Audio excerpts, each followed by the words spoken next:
Hafu was really high ranked in TFT, guys, since set 1, since PBE. Hafu was rank 1 in PBE back then.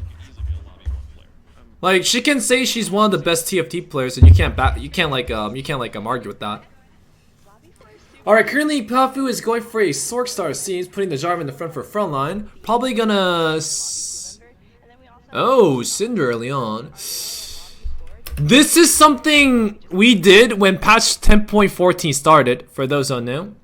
When patch 10.14 started, like, Cinder was so godlike OP, people just Nico Cinder early on. And they tried to win streak with that, but it always failed. Why? Because the reason why Star Guardians are strong isn't because Syndra 2-star, it's because of a really strong front line. Like, in the end. So you can actually argue that buying Xin Zhao and Nico in Xin Zhao is actually stronger than going for a Cinder star so early. So Cinder stars aren't really that good to go for. It's fine, but it's not gonna be that significant. And if you face an opponent with a decent comp, it is going to destroy you in the end. That's how it goes. Syndra's not a good target. Like, usually Star Guardian comps, how they win is by having a really good front line, and Syndra just carries based on that. Because even if she does a lot of damage, if her front line gets destroyed fast enough, then Syndra can lose a fight. And if you use Nico's early, you either want ridiculous godlike economy like Bar 2-star, or you want a win streak. So this is a play that can be very argued about. Like, there are plays like this though. If you manage to maintain a win streak to stage 2-6, then it is the right play, without a doubt. It's the right play without a doubt. But if that does not happen to a degree, it can be very dangerous. The reason why I'm saying it can be controversial is because this does not guarantee you a win streak. Like, this does not guarantee you. No, regardless of the blue buff, it does not guarantee a win streak.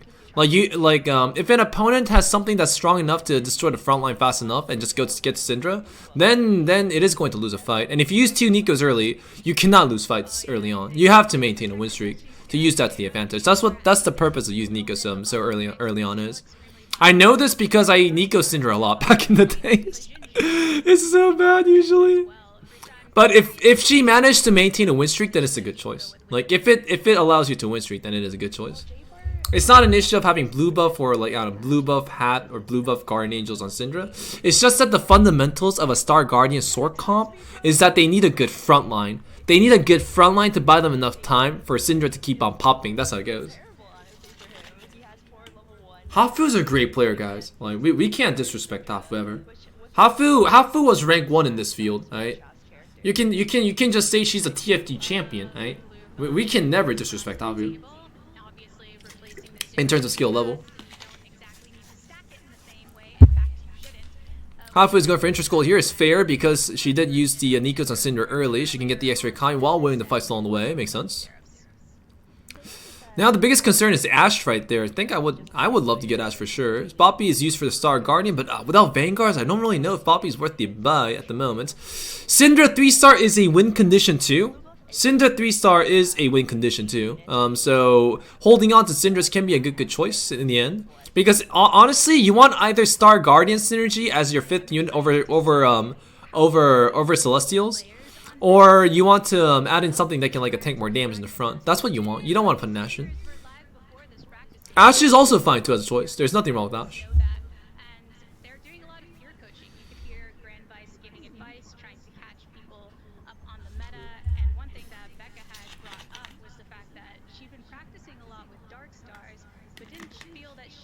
Hafu shouldn't even be playing TFT that much, but she catched up really fast into the meta. That's amazing. I remember Hafu was playing something else, but it's really amazing that she learned the meta so fast.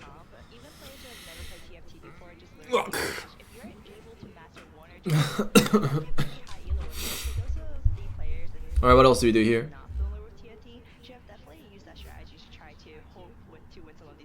The team with Hafu should be at a big advantage. Well, she's a good player. She's gonna get good results, no matter what.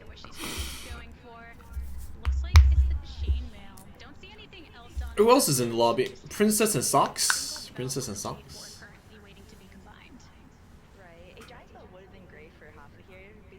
Do you like girls or boys or both? I like you, Janice. I like you. What else? Nico for the Star Guardian Synergy is perfect. Also able to put in the second Syndra. Great choice for the stacks onto Syndra's on as fast as possible. Rakan also offered to her as well for the celestial potential if she wants to go for protector to Sargard to like Sork route, which is also fine. Double Cinder is a nice choice, just in case one of the Cinders dies. I dig it. It's so nice when you can get that Syndra nice and big early as well, especially now that you have the Nico verse where she was able to get to her 2-star. Girls rush Syndra. I personally prefer more frontline though. Like I would prefer like having a bit more frontline instead. But having 2 Syndra is also very strong. Like because this Syndra can eat the balls of the other Syndra, so the other Syndra does a bit less damage, but it charges the total number of balls faster, which is nice. I would prefer more CC frontlines like Rakan. Rakan's a good frontline. And at level 6, she can put in 4 Protectors, 2 Celestials, and 2 Sorks, and 3 Star Guardians. A nice start. That's a very good start. Looks like that build, once you find Jadna, maybe some like proper tank itemization in the front, we'll get first place. That build will get first place. But we'll have to see though. You never know how the mid late game is going to show up. Rakan is by far the best protector right now. Cool.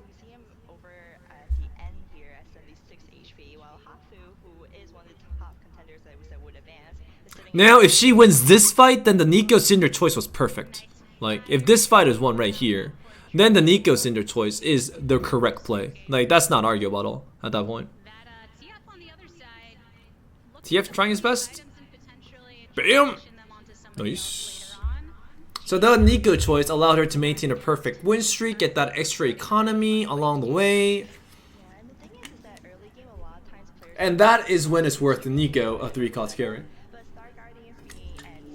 Same argument for Shaco and what's the other one? Shaco and Rumble. Maybe not Master E in this meta anymore, but like same argument for all the other tier 3s. Ooh, nice. 2 Rakans. Don't really need to go for Shaco with these itemizations in hand. Can just commit to Star Guardian tech eco properly and just keep on winning that way. I would level up and roll for some 2-stars, like frontline 2-stars along the way, maybe down to 10 or maybe 6 goldish. That's what I would do.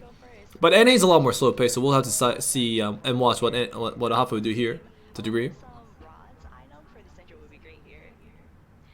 And going Eco.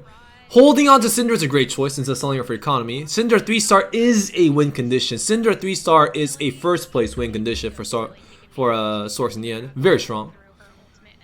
The item is those are nice items. Ionics for frontline to make your Source do a bit more damage, especially Nico. Nico's a lot of damage with those itemizations in hand. So let's see what choice Hafu will make in this location. Will she level up and try to push her advantage and roll a bit for some upgrades for frontline? Or does she think she's strong enough and just chill and eco at that point? We'll see. Rakan in, level up, put in 4 Protectors, 2 Celestials. Big difference, great choice. Can just sell if she wants to get the advantage. Makes the Ionic cells, put on. Maybe Nico. Jarvan's a fine target too. I prefer Nico. Okay. Yeah, that's a choice issue. It doesn't matter who you put it on. I personally would prefer it on Nico though. Because Jarvan usually dies first. And you want Ionics on target that doesn't die first. Ooh, that Nico. Actually, Nico's getting target focus down here first, huh? Cool. Keeping up all the other. I think she can sell Karma. Oh, Shaco and Bobby. Nice thinking right there. Great plays. Not a single mistake made yet so far. I love it. Will I work as caster? Maybe. Depends. Hafu's in a good spot. There's very few people that can like contest it.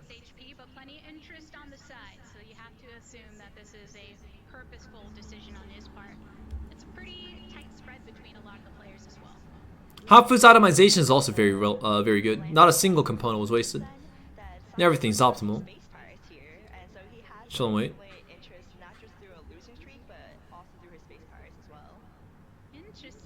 Shaco jumping onto who? Nice. Zoe's a good target.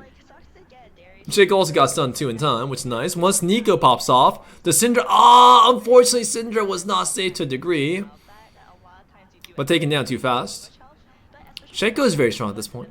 And as I said, you need frontline units. That's why I said I would have rolled for like a bit stronger frontline by time, but here it wouldn't have mattered because Syndra got assassinated by Shaco anyways. The best way to play around that is by having Oh wait, did she sell Syndra? No, you didn't have to sell Syndra. If you have a good like economic advantage like this, you can consider a Syndra 3-star as your win condition for late game. Syndra 3-star is a huge difference, guys. That's Syndra 2-star in terms of late game carry value. It's ridiculously hard to beat. If you faced against a Syndra 3-star Sorcon before, it's godlike. It destroys things like crazy. So instead of maximizing economy, it could be better to just keep buying Syndras, since I don't think Syndra was being contested in the lobby either, and go for Syndra 3-star as your win condition. That is possible. It's so good to watch Darius dunks chain together. It's so satisfying. When you're on the receiving end, not so much, but great. It's like back when yeah, just like in general. But the NA playstyle is about maximizing economy, so it does make sense. And the other side, you could say, hey, you can just maximize economy, hit level 7, 8 faster, find Janna, Zeroth, much better win condition. That's also valuable. That's kind of what I think of in those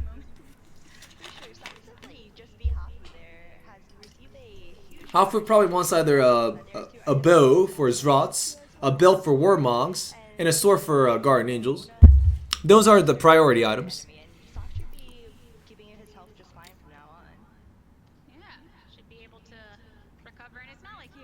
Bell first, good choice.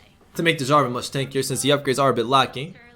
A strong front line equals a strong back line. Upgrade the front line and your back line automatically becomes stronger. Yeah, so the Syndra 2 was definitely able to carry throughout early and even some of the mid game, but we see that Hafu is starting to fall off in terms of the power level, so we'll have to see what she does here. If she wants She's falling off because her front line's not upgraded. That's what the caster means. Hafu needs to decide to roll here. I would roll here until I find some upgrades. Like, it's either roll or level, but... Well, you could level to 7 first since you have lost streak anyways, but I feel like you're taking a lot of unnecessary damage. He has 4 pairs on the inventory right now. And that's why I said you should have kept the Syndras too. This way you can also look for Syndra 3-star as well too. Have a much safer mid game, and then just slowly level to 9 in that sense. We can't see the enemy items. Alright. What? Look at their items. Enjoy that beautiful, beautiful Nico image right there. Yeah, look at the difference between the two. One a single star with the proper itemization, the other one a naked 2-star. And in the end, it's still fine, but it was just crazy to look at the moment. Is Wukong not strong? Not strong. Depends on your composition. Her composition is not a Vanguard comp.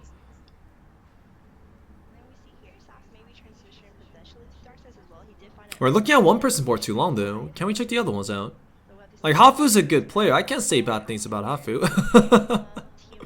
There's nothing to backseat on. She's not making a single mistake, right? Like, what I said was mostly like arguable stuff. Like, she's not making a single mistake. She's playing perfectly. Like, Eco is a playstyle difference, not like a right or wrong type of difference anyways.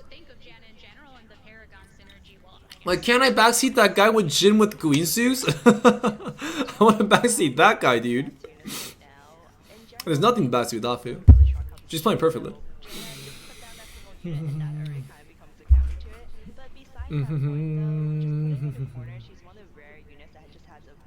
Why are we watching one of the best players in the lobby, my lord? A lot of these units where there's kind of that duality to their ultimates, where Janet's, oh yes, I have this ability to CC and affect the enemy team, but I can also like the reason why I say perfectly is because, as I said, ecoing is a playstyle difference. Like, you can just save up economy, hit level 8, 9, look for high cost carries instead. And that's also like a fine choice too. But do you think that duality is what puts these champions to have a bit of an edge, or is it just a coincidence? Like, my playstyle is more safe in guaranteeing like a certain result.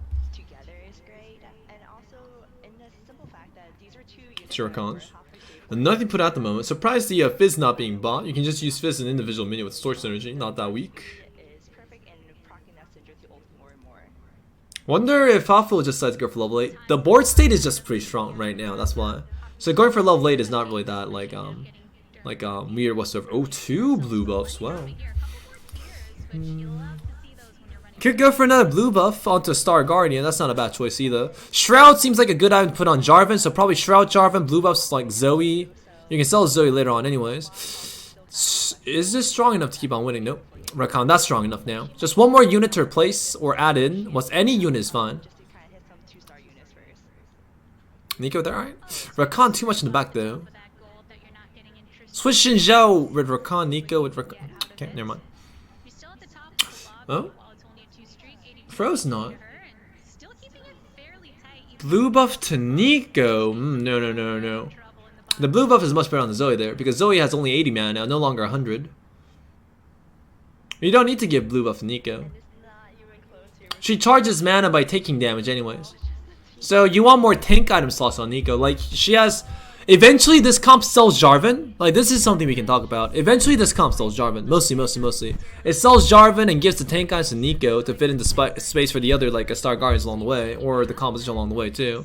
So it is better to put the tank guys on Nico. You want all three, Ionix, Shroud, and Warmogs on Nico for the tankier. So you can just give the blue buff to Zoe for now, and you can just replace Zoe and give the blue buff some other target, mostly like Janna later on, along the way. For fifth kind game, right, and going for first. Like Nico ults based off taking damage anyways. There's no need to give blue buff Nico here. of what's going on down today with Twitch Rivals, because the top Zoe seems to be the safer target because Zoe has an 80 mana pool at the moment. She can just keep on ult from behind.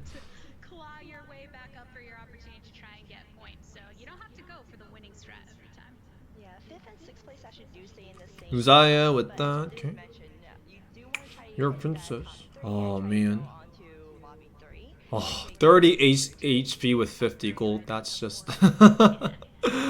Oh man, that is Pepe hands right there. In general, a lot of times players in the top tier, master, challenger, you're aiming for consistency because of how hard you can be punished necessarily for the win. 26 HP with 50 gold. I wonder if we'll see a similar approach taken by some of the TFT experts here. What do you think is the best strategy? No matter what HP. HP doesn't matter.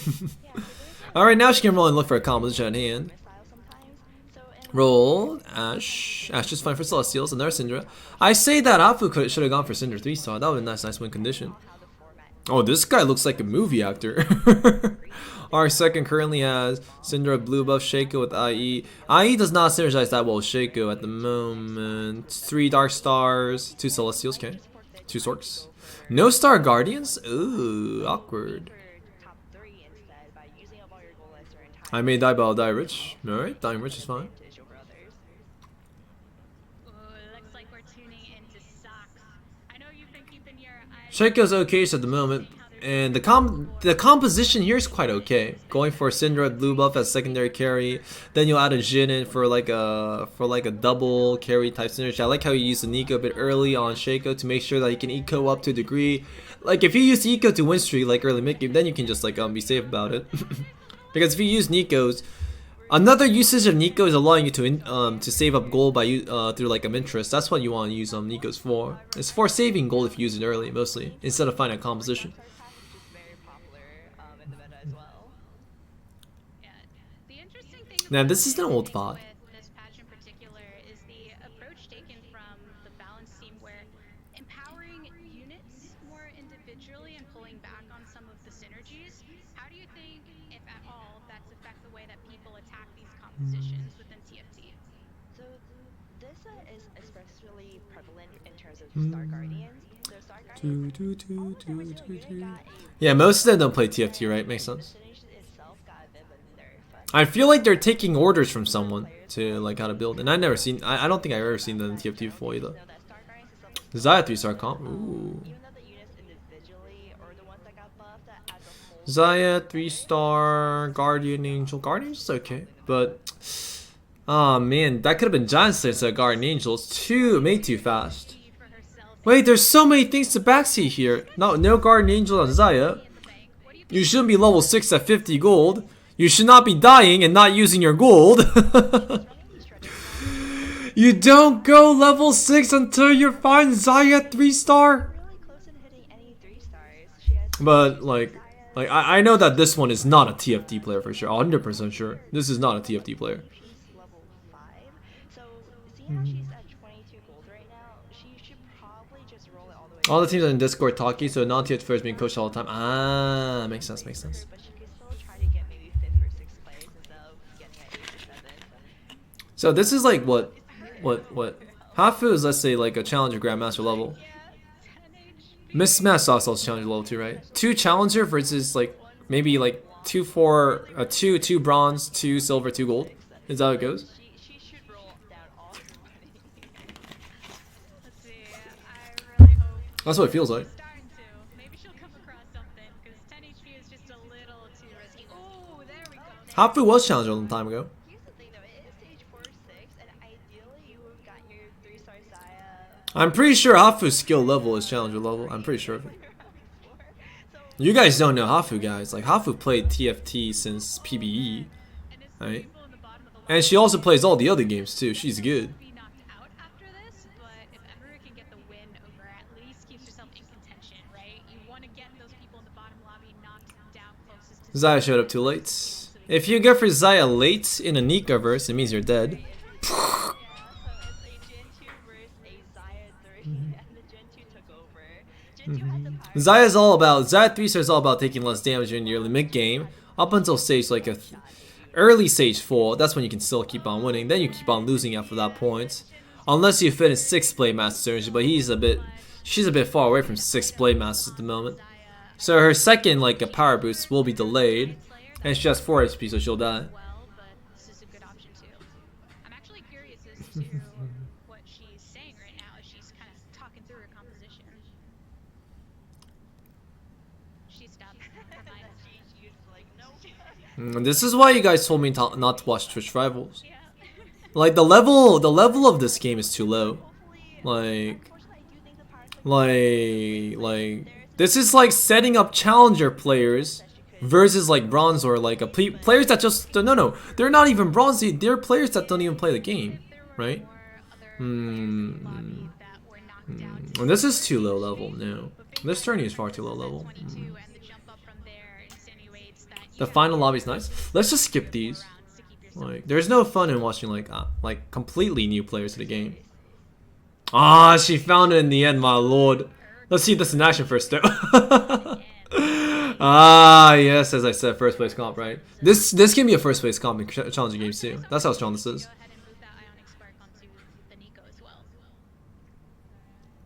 Unfortunately, there wasn't a Star Guardian stat as well, or else we would see that Urgot just ult constantly over and over again. Urgot actually died last second, so didn't end up killing that Ashe, but Syndra over there is going to clean up the house. Oh, the 3-star Syndra. Biggest difference in a first between like a first place comp and a second place comp, right? Wasn't able. Oh, stocks versus Hafu. This is nice. All right. And with that, it's the final. Sniper and that. Okay, she needs to be careful around the Zephyr so that her Syndra does not take too much damage. Does not like get too much like delay. Probably swap it once with the Boppy. There still has Boppy for 6-star Guardians, 6-star Guardians. A bit old comp. This comp is pretty old. Like usually you don't go for a 6-star and you replace Boppy with something else in the end. But still okay. Who do you think she pops that Hand of Justice onto? A boom baba boo with the 2-month sub. 87 lol baby 87 lol baby 87 wrecked baby 87 wrecked baby 87 wrecked baby 87 happy As you mentioned, baby 87 happy baby 87 happy baby 87 happy baby 87 happy baby 872 no. No. Boom baba boo. Thank you very much, man. Well, this comp is pretty strong, but lacking something. enough to kill off one unit. And that's really what you're looking for, especially with. Ah, it doesn't have Mystics. That's what's lacking. Ah, it doesn't have Soraka. It doesn't have Soraka and Karma in it. If you're on the receiving end and one of your carries just gets. That's gonna get easily sniped by the Zephyrs. She moved it too, obviously. So it should be very easy for Mismatch to snipe that. So we'll see if that helps. And it looks like we are going to. Key Hyped is in here too. Wow, Hype is good. How things are going down with. Hyped is also a really good player. Selected as the top competitors for their teams. What is he doing here? He's watching his teammates' games, I believe. Alright. The Cinder 3-star is trying her best, but gets shot down by snipers in the end. She needs position a bit better. Honestly, her composition needs to change a bit. Boppy and Ari into the late game, not that good. Any tier 5 carry, like, should be much better. Urgot's also kind of too much in the front, I feel. Eventually get up to the 2-star as we That Boppy is a big problem. that sniper action there in the Soraka. back, really relying upon that to burn down these Rakan a bit more in the front to have a chance to stun the Jhin. Able to find that mid Lulu also a bit more in the front too. able to find her Soraka now, so they're Lulu and Rakan should be in the front for sure. Everything else besides that. Swap once with the Syndra. Okay. Rakan there's not good. No, no, no. It's not gonna get value that way. Gets pretty exponential round by round. The Zoe game stun was a bit better. There's a very good chance that But oh, the dodge onto Syndra was good enough. Wait, is it? Is it? No, Syndra! Don't die here. Nice. Fortunately, that GA is so Ah, Syndra got shot too much in the front. enough heal. That was just unfortunate. Oh, the Quicksilver's dodge onto the 4th shot on Jin. Is it enough? it's such a slow battle between Oh my god, not enough. Alright, GG. That was a bit of an unfortunate position right there, but good game nonetheless. With that, And that was a good game though. over to Hafu and the lobby's complete. Rakan can't get value if it's stuck there. Another bait like Zoe was much better for the Zephyrs in the end. Good dodge onto Zephyrs, but that made Syndra too exposed in the front, which was a big factor. Time and both have developed Hafu's comp was stronger, to be honest. Her composition was much stronger, but good game there. Good game. shut that down before the others can come through. And we saw there What's the next one? Lobby Q or challenge level, Grand Vice, Delicious Milk, Crowan. Oh, Dogdog, my lord. Ooh, this is going to be a really fun. Jump on with Dog here in lobby 1. Alright. Watching some of the best in the game. Jarvan 2-star. Itemization is a bit awkward. Making anything in particular is really awkward with a bow, chainmail, and a cloak. Understandable. Natives, but great players in general. Grand Vice, Delicious. Shifter is like a challenger League of Legends player, right? Kurum X and Soju. Okay, a bit better. Taking time to watch his approach to any of the games he plays really because of his level of experience. How can this build get start? You go for a Star Guardian amulet if you want to get 6-star Guardians. Putting in low value units like Ari and Boppy does not work. It's better to not go for 6-star Guardians at that point. Dogdog has to lose early. He doesn't have a choice. His itemization is too awkward. So not using 8 items and just chilling is the correct choice. You just chill during the game. players are very prominent in the community. And as you mentioned, Goodbye, Colgon. Have a nice day. Dogdog is now from that Discord. The legendary Danny. Played TFT in the past. Oh, Crown upgrade. That's a lot of upgrades though. Once he finds the second protector, he will be in a very nice spot. Honestly, a great game that you can come back after a long break and relearn everything pretty easily. So let's see, from Soju's side, how many do they have in this lobby currently? Only It's two the so two, far. correct? Because they can only have a max of 2. So I'm wondering if there will be somebody added every single time when we get to lobby 5. But of course, there are some other great players in here looking to keep their seats. That would be hilarious to see if half the lobby becomes Soju's team at the very end. I believe Kiyun is in lobby 2 right now, trying to get to lobby 1, and for Soju's team, we have Milk joining him now. Grand Vice Okay. into Nice fight. this as the top ranked TFT from Becca's team. As far as the rankings, she decided to put everyone through in the lobbies. But for her squad, I'm sure she's happy to see them still Ooh, a bard. on strong. Your princess has little Polly here. He can do whatever he wants. He just chills. It doesn't matter if he wins or loses. In this point, you just like him chill. Low for more tank items like a belt, rots, so on. No need to do anything else in particular. Crows. And the wonderful thing about Bart is that it kind of helps you out there. That you may be poor, you may have been losing, but you're able to level earlier than others, so that you're making this Nocturne can just wait. It's fine. Yeah, what do you think of Bard in general as a unit, especially considering where his strengths might be in certain points of the games compared to others? Could just go for intro score 5, 10. That's exactly 10. he does. No, that's not 10, is it? Yeah, that is exactly 10 gold. He can just go for intro score here. He doesn't need any of the other units that he has. We saw from our last game, Nicoverse, a strategy is actually to Nico your Bard immediately, just to kind of rank up all those experience points and moves on your bench. There's no need to go for any other units. Good One choice. that can get pretty strong for yourself if you're looking to level up above the rest. Right now, Dogdog's just got a little bit of chrono action going for himself. It's nice that his 2 chrono units have been to 2-star, because what do you know? Look at the galaxy that we're in. It's always a hard decision when you get to your first carousel and you haven't have a comp that you have in mind yet. Sometimes you have a comp to like Star Guardians immediately and you're like, alright, I'm going for rods or tiers. But if you don't really have a plan, you just have to think of overall what kind of gives you a stronger board right now. Yeah, and I'm curious as to, as far as looking at the galaxy we're in with this binary star and how that kind of affects the itemization optimization. How do you think that these players should be incorporating that into their builds when they're looking over at the carousels and beyond? Star is one of my most disliked. Grand Vice going for... No, not Zach, huh? We just found some Zach-related upgrades early on. Thieves Gauntlet is a good choice to utilize in your early mid game to maintain a streak or an advantage.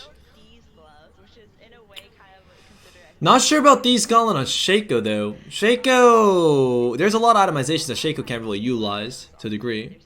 Feel like there can be better options. Two that are better than theirs, so you have to kind of choose your But for now, the itemization is a bit fine. Shaco is a really strong unit regardless. Yeah, and I do love that kind of loophole aspect and why you see gloves just tend to go. Vanguard's blue buff. That can be a Vanguard Mystic tech, or it can also be a like a Vanguard like a sniper tech with a fine. Considering diversifying your items instead of stacking onto a single, being that you can't get the Yes, I did notice that he got it from the Cursal, but he can also sell it and give it to a different target too.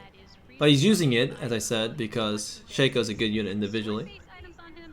Gloves ain't a bad idea to go with. Yeah, one thing we see, unfortunately for most of the players, we're seeing a lot of lost and wins. There was also like a Jace in the shop, right? He could have sold Shaco, put the Thieves Gauntlet on Jace, and just use Jace during the early mid game.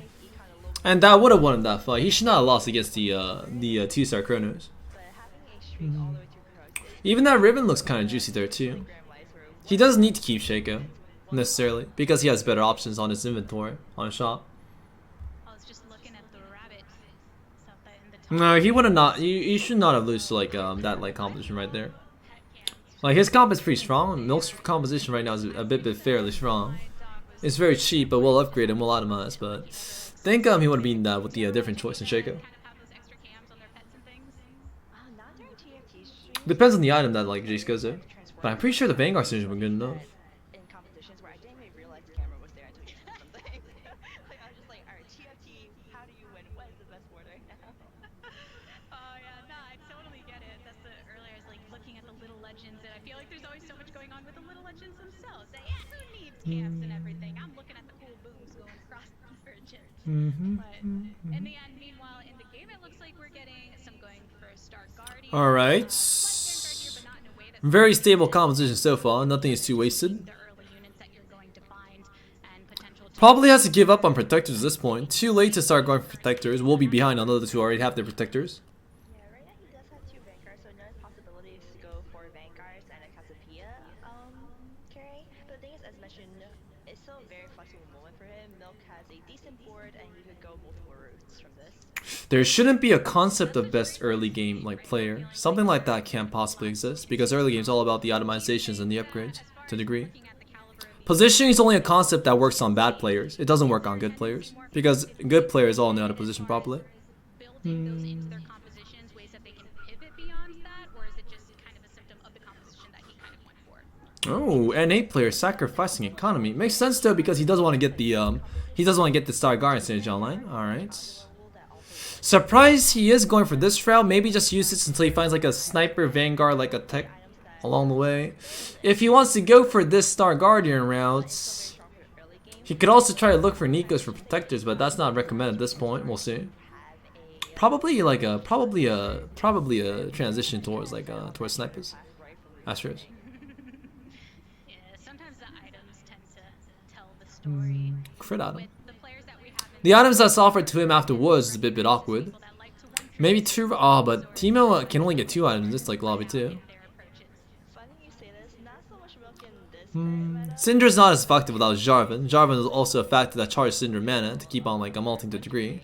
So without that, he will take a lot of damage. Syndra's a very weak choice right now. Would have been him, but as mentioned, set 3.5, especially this patch, most players are being a little bit more flexible to 3 different compositions. Symptom of the meta and the development over time. Taking a look. I don't know. Well, if you don't know, I guess so. He's feeling pretty great about that. Had a wonderful celebration there at the end. Shifter, the pro League of Legends player playing TFT. That's an honor. Actually, in lobby 2, and Sky did say that he was the secret smurf that would carry the team. We saw Sky drop down to lobby Like I'm not arguing about Milk's skill. I'm arguing that understanding that analysis of right there was probably wrong. I don't really care about like that. I care about correct analysis. But analysis that says good early game player, like that can't ever be right. Like maybe better than like people who don't know how to like build early game or like build anything, but like there's no concept like that in TFT. Because early game is mostly itemization and upgrades. So maybe if you mean by positioning, then somebody has to position really bad while he positioned really good, then it's nice. But like, but regardless of that, don't like the choice of him taking out Vanguards here. Having a good front line is very important at this point in the game, and a Shaco cannot carry with these itemization this setup yet, so it is a bit awkward to take the Leona 2-star out. So I'm not saying anything about Milk. I'm saying the analysis is completely wrong. I'm 100% sure the analysis is wrong, and I don't like wrong analyses. Not on my channel. Maybe on some other channel then, but not on my channel. Because my channel is all about providing correct information, good playstyles, and good information in general. That's why I'm correcting it. Better saving his Milk is good understanding of early game power and good understanding of how to maximize more strength. Okay. That sounds like every player in the game though. That's why I don't like incorrect analysis. Alright. It's very unpredictable. Every player in the game can do that. Let's see. Every Russian player in that tournament can do that too. Like the tournament we checked out earlier. Even the players who don't play TFT early on can do that as well too. Let's see. Here the situation is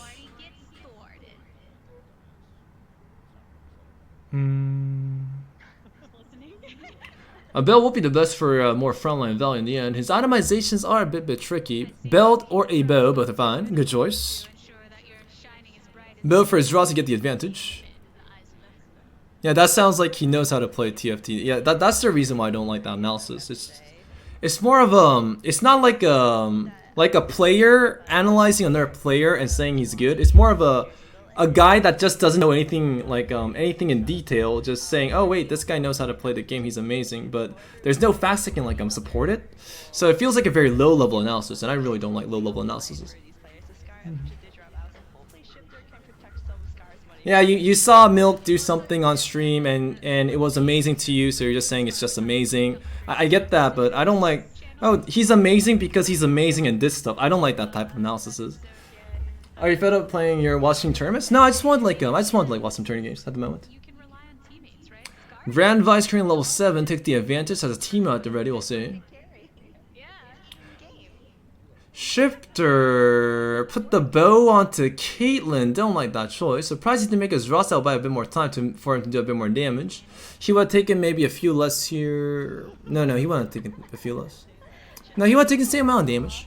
Surprised he's saving the bow though. Does he want to get a Last Whispers maybe for this lobby?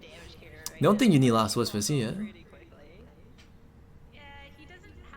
I was expecting his Ross too. But I'm thinking he's thinking of other items. Maybe somebody's like telling him to go for Last Whispers instead. I would definitely go for Ross. He has decent economy though, so it's not that much of an issue. No need to go for Teemo with this setup. No, not a good idea. Caitlyn's much better. Okay. Guardian Angel and Shaco is a good idea too, I guess. But he doesn't have Infiltrators, the other setup yet. If you want to go for that, then it's better to sell to Jason, put the Nocturne in for the Infiltrator synergy.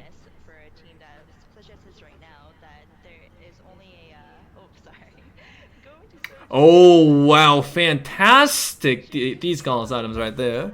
Good setup as well. 2 Star Guardians, Ari, 2 Celestials with the Zaya and the Rakan. That's a very stable build. Oh, especially that double War Moss right there at the front line. See, the composition is so strong if you just have a bunch of like a tank frontline items, right? In the end, it's not an issue of your like a backline. Your backline can have like whatever in the end. But having a good frontline item just demolishes your opponents. That's why you build frontline items first. Thank God that was a Wormouse. Without a Wormouse, he would not have won the fight in particular. You only need frontline items in this meta. LS counting League? Really? Thank you very much, sir. Let's see.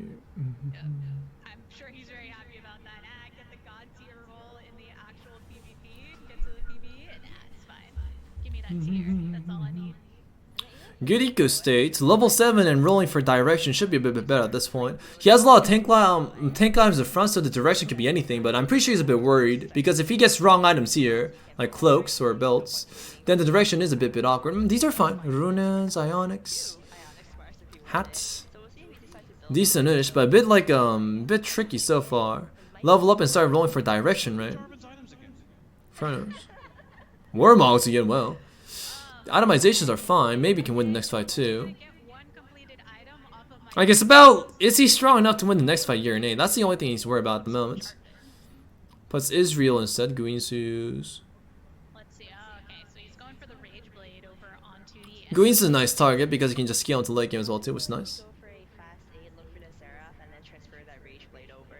Ionics also a good target too. Good. temporary unit to be putting it on just to try and get But a bit random so far, so I'm pretty sure he's very worried and thinking exactly what direction he should go for in the end. towards that utility setting, and as a result, a lot of people like to just transfer items from him. And then we did see that he did put on the Ionic Spark as well. Not the best unit to put on, but honestly, both his run Maintain a nice win, that's great. Nico unfortunately can't put on that third item for Ionic. He has decent HP, so he doesn't really need to make like a main decision in particular. Item holder in this case. But he is really thinking about direction a lot, exactly what he can build into. Of his camera are partially responsible for the big brain strats. Swordbreaker and Red Buff, okay-ish items. Trying to get his IQ higher and higher. Soju is a player that I work with a lot for tournaments, and I send them. As I say, every single game and every single commentary, you go for frontline items first. Alright, that's what you go for in this meta. Not sure about Zed there. I'm pretty sure the Israel was much stronger than Zed in terms of value. He refuses to read. Is his comment to me. It depends on which opponent he faces and where exactly that Zed lands in the end. So maybe I'll make an audio handbook for future tournaments from now on. Oh, Dogdog is really strong at the moment. A lot of tier 5s. Know about Soju, not his recommendations for TFT, not Israel, well, he still lost anyways, but Israel was a bit better. what do you like to do for literature. But it wouldn't have made a single difference. No. We always joke that NATFT players, we don't read. Zed One Star doesn't do it well much at this point. Do you like to read or do audiobooks or things like that? Or are you within the TFT main?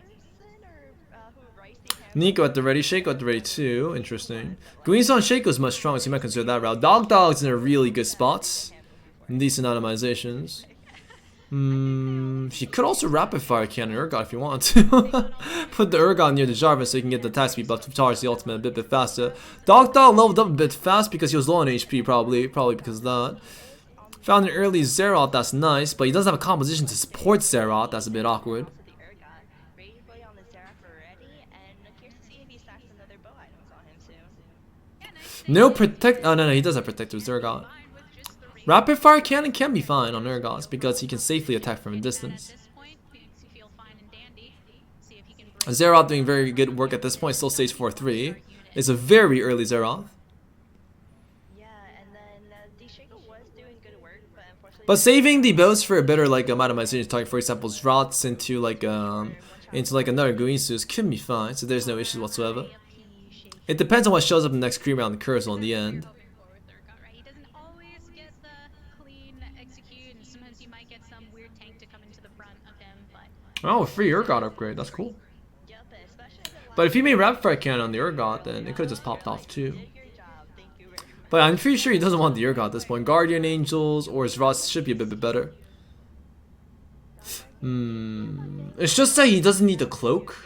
Like, the cloak is far from what he needs at the moment. That's the main reason why. It does upgrade the Urgot, but Urgot 2-star is nice. But you really want good items on him in the end. Like, with the random cloak on Urgot, he needs to have something from creep rounds that can synergize pretty well. He currently has 3, 4, 5 complete items. He can get 2 components. But not fun to go against. Let's hope he gets some really nice items. On the event, or sorry, on the Like something like Dragon Claw Urgot can be fine, but Bloodthirster or like or the other one won't do much, or Runes. and that's a nice thing when it comes to the 5-cost units. They're designed in a way where ideally they still have a strength to them outside of their synergies. So if you see a 5-star, you should, or a 5-cost rather, then you're at least considering them putting into your composition. And a champion like Thresh that says, hey, if you want to pick those up and put them on the bench, I'll bring them in to the fight. I got you. And Urgot is such a good target for that. as you mentioned about 5 stars having strength on their own, there is a comp that is really hard to Nice get, but pull basically onto the pulls down every monkey. single 5-star legendary you see moving forward. And it does Dogdog's seem very like, strong. just as you mentioned, even after It's just that this board state is not something you see very often. stardom, they 2 Vanguards, 1 Jarvan, 1 Zeroth, Urgot 2 star, Teemo 1 star, Gnar 1 star, Ashe 2 star. It's kind of awkward to run Teemos in this composition for sure. So I find it to be very interesting. I would take out Teemo and Gnar instead. protector use The Vanguard's a bit better. Taking Teemo and Gnar out is much better for sure. forward protectors, which Nice. gives the team a lot more defense and a lot of CC as well. He doesn't need Gnar and Teemo. It's completely useless in this comp. During the last care, Going for 2 Zeroths might actually be better to a degree. 2 Zeroths sounds fun. But amongst the choices given to him so far, he doesn't really need Teemo. HP as we had mentioned before, but luckily with the 3-win streak, it's keeping himself in the middle of this lobby. Yeah, once you go into late stage 4, especially 5-6, they could really swish around just from one round. Jarvan in perfect range of Zeroth, so Zeroth can pop off. Nice. But just 3 rounds later, and now he's sitting in 4th place. Boom, look at that damage. Over onto Graham. Taking down Grand Vice. Grand Vice must not have found much upgrades. 3 HP. He did feel a bit under upgrade. He also rushed level 7 a bit early. Shifter and Crowan. When did Shifter get down to 9 HP? He was Scar's hope that we won't have anyone to Scar's team in lobby 1. Teemo and Gnar can go for something else. It's an issue of like, what does he want after this? Does he want level 9? Is he confident, strong enough to go for level 9? Here in League next week. I feel like a bit more of a setup, like 1 Jin 1 star, 1 like Karma. A bit more setup, and yes, a Nika 2 star or a Wukong 2 star might be good enough. I really wish he put Vanguards in instead of the Teemo right there. That should be much more useful, especially if he gets Wukong 2 star. Definitely start sweat, not the good competitive. Diamond 199 points XD. Yeah, for sure. Crowan has probably 2 more lives in him, so 1 more loss. Bowen and belt, that's Rots. But ooh, these items are a bit sad. Down to 1 life. Oh, is he gonna make Zephyrs instead? Zephyrs. Like, it's nice to float an opponent, but it can be lacking to a degree. You don't need you. He could keep on rolling till he finds a few more upgrades at the end, but especially the Wukong. You usually don't want to use Wukong without the Vanguard synergy. He doesn't have necessarily any other items that are going specifically towards you want always He should make Giant Slayer onto the Zeroth now. Rapid Fire Cannon. You don't really want to put Rapid Fire Cannon there. built up even further. Giant Slayer on the stronger Zeroth should be a bit better. The stronger Zeroth is Zeroth with like Guizus. Save or push out a little bit more damage if he built this early. I think he was maybe even looking for a double Guinsoo's on his Seraphs, which is why he was holding and waited until Raptors. But even then, that Seraph is pushing a lot of damage, but the enemy Shifter Seraph is doing more, and it's enough. Shifter lives around. We saw when he put that Rage Blade on the Xerath, and eventually he got the Dragon's Claw to HP. So now we have 2 that are kind of in that single life potential before knockout. Yeah, and Shifter only needs to maintain ranks 5 or 4 in this lobby in order to stay in lobby 1. So there is still a chance for him. He did hit the Seraph with Rage Blade, Drawing Claw, as you mentioned. So potentially he's strong enough. I mean, he was able to be a 2 Seraph player with a Urgot 2. So he's decently strong. It's just that there's a lot of plays here that are a bit questionable, but that's because the game wasn't played too much. Like, A lot of Dark Star players actually in this lobby. so the fundamentals are good. Like what he's supposed to do, he's doing really well. But there's 1 or 2 things that are just like a bit like questionable. But due to None of them are combined because they're split between the 2. but due to have a good understanding of how the game works, Feels terrible when you're one but not enough experience in playing the meta. Usually something that's what happened in this case. The plays are very clean from like a third eye's view, if you consider the fact that he hasn't been playing TFT for a long time and practiced recently. The plays are really clean. The fundamentals are in the right place. at this point when you're into stage 5. But there's a lot of things that are quite. This is why this happens. Like, it's an okay board. Like, it's very well well built. But something feels off about it. Like, something feels really off about it.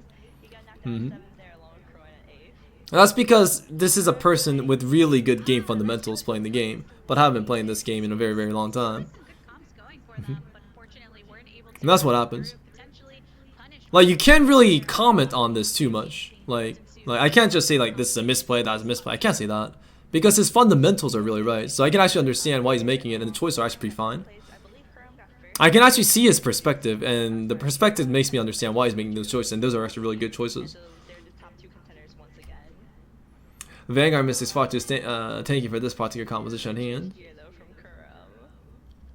Unfortunately, not a lot of damage to finish off. Great fundamentals though, great fundamentals. Which is the issue. It feels terrible when you look and you see that the HP of them is not Shojin down. Guardian You really hope to be able to Angels. finish off one or two to at least diminish the damage that you're taking. Dogdog right now really needs to adjust. All the items here so far have been awkward. Urgot carried a lot Maybe Zrot's the best, maybe Hextech Gunblade, maybe Joster's fine, I guess. part of stage 5. He needs I feel like Zrot's could have been a bit better. Joster does not do as well in these lobbies because there aren't really that much units for 1700, more than 1750 HP. Yeah, it's kind of I didn't really have what I needed to be able to put onto him to have Janna. play with this particular. Janna at the ready, that's perfect. Hopefully keep him around. Add her in, see what we can get. Old cat Blitzcranks. that can only do so much. Echo not necessary though. putting in Xinjiao, for considering 6 protectors maybe? No, probably not. damage now and some more CC. 2 Zeros are fine with these choices. Jin for the sniper and Darkstar synergy. Oh wait, no, he only has 2 Darkstars at the moment. But he loses 1 as Giant Slayers, that's not that good. Alright, so Dogdog just explained that he decided Good location onto Zanna as well too. to potentially block more Darkstar units into the board. Giant Slayer will go on to Jin. He's gonna hold on to the Zeroth for now because he wants to get the Zeroth 2-star. Gets to ult more. With the Jin, the composition is a lot stronger, but he is lacking 4 Darkstars at the moment. Perfect CC chain against the opponent. The Ash is getting full value. That was positioning right there. If the opponent was a bit more split up, it would have been much more better for the opponent in the end. But only against Dogdog. Not sure about the other people in the lobby. Not check what the opponents had.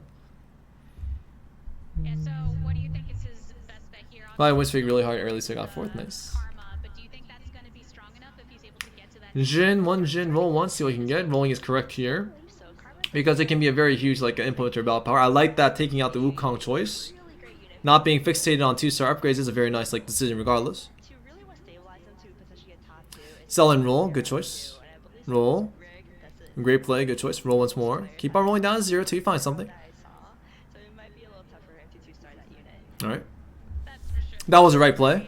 Not only Protecting the Zeroth while giving a chance to buff the attack speed on the side. concurrently to roll for it as much as you would hope to.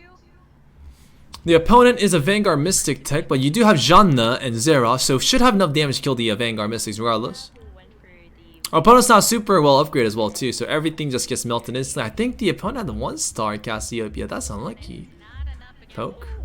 Survived though because stage 5, nice. That was still in the 3 HP. and he just said The opponent's composition is far too under upgraded.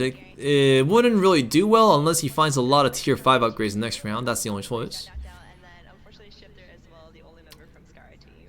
But Dog is really good. He hasn't been playing this game forever, and he caught up to the meta really fast, and his basic game playing senses allowed him to know exactly what to do. Shojin's on Janna, that's amazing. Shifter, for instance, or Crowan, and Good players catch up to the meta really fast because they just know what to do by instinct. That after another game Both the Karma Tether onto the Janna and the Zeroth is amazing. I feel happy 2 and 1.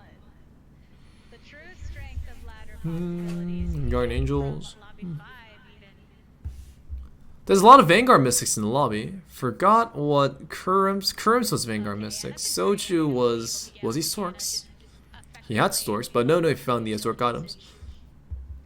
Dog can be pretty strong soon, very strong soon. We'll see. And it does I think he can do well in this game. finish the enemy team. He has a lot of potential to do really well. Thing about Maybe could consider first place. Janna here in TFT Janna, but he's finding his upgrades. Probably before he dies, yeah. is that Janna great targets. He needs to find Janna 2-star and Zeroth 2-star for it to be considered, but somebody else has Zeroth 2-star seems. So if he faces him and dies off now, he might not have a chance, we'll see. It depends on how he positions his Urgots, then you go into so he can snipe the enemy while not taking too much damage. More in the front. He can also do a Zephyr Urgot, their front line, and hit their back line type of tech. That also works too. Really showing it to That location on Urgot's pretty nice. It's going to hit the Wukong, or is it going to hit Bard? Wukong, right? Wukong would be an amazing target. Nice. dominant Graded there. they shine, but Wukong was a huge tank to get rid of in the front. Now they just need to clean up one by one, and he should be able to do that. Vanguard Mystics will never be an issue for like a Dogdog at the moment. Chrome here, who was really strong in the lobby, but that fork, Vanguard Mystics get destroyed by Janna Zeroth in the end. even though it Janna, Zeroth, and Urgot. These three destroy Vanguard Mystics. isn't enough Amongst your fives. to another win. Echo. He needs to find an upgrade now, though. He might accidentally die off to a stronger opponent. There is an opponent that is stronger off at the moment. Ooh, but unlucky with the upgrades. Ah, one Zeroth. Sell Karma. Upgrade Zeroth. Right choice. Good. Get the Giant Slayer onto Jin. Great choice. Zeroth 2 stars, big difference. He needs to find Janna to finish off and get first. This one's strong. He was able to beat Soju and Kurum before, so No Mystic synergy, so he can actually die off pretty fast. Kind of worrisome. Protectors are too clumped up. You do not want to be that clumped up. with the boys, even including Kurum, he Janna 2's on the enemy side too, but no mana items whatsoever. That's good news. Soju really wanted. 0 mana items is really good news. Urgot actually close enough to snipe some important carry. Ah, Rakan. Good. the ult is powerful and Soju has good upgrades, but currently he has bad items. That's why he's losing the fight. Dogdog actually might be the strongest in the lobby. We'll see. Yeah, if he finds a Jan and Dogdog actually is the strongest person in the lobby. Very well upgraded, very well built. This is a good composition, and very well. He has the best itemizations so far too. on that hot streak. He's already beat Soju. Soju was holding that #1 spot in the lobby for a while. Doesn't need anything here, but he can't really buy anything if he rolls anyways. He's in a good spot. The items on Janna will decide whether Soju can win or not against Dogdog. The Janna items will decide everything. Kurum should have one more life in him before he goes down. The hope right now too. There's gonna be a carousel after this. Nick, oh, Jarvan away from the Zeroth though. The two remaining Was he trying to dodge like a Urgot or something? Jarvan should not be away from Zeroth. ended up taking up the Soraka, so that's gonna delay some of the healing. Zeroth is taking damage, but he has Celestial, so he's not gonna take too much damage. But like a counter is a counter. This comp does not lose to Vanguard Mystics. Pulling units, and then we have the Jin and Zara in the back line still Same thing with Soju. Soju should destroy Vanguard Mystics too. on the right side, cleaning up. And All late game like a Darkstar Protector comps can't lose to that. hit, Fundamentally stronger. 7 HP. Mana items are the best here. Dogdog also needs to negate Soju from taking mana items, but there's two blue buffs in the lobby at the moment. Blue buff on Janna is amazing for sure. Pick him up to get that level up, but unfortunately can avoid it. Really unfortunate that Urgot has the efforts, right? She ults more But Janna is the best target.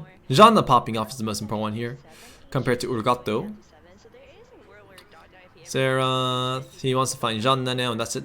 He wants to find Janna, and the game's over at this point.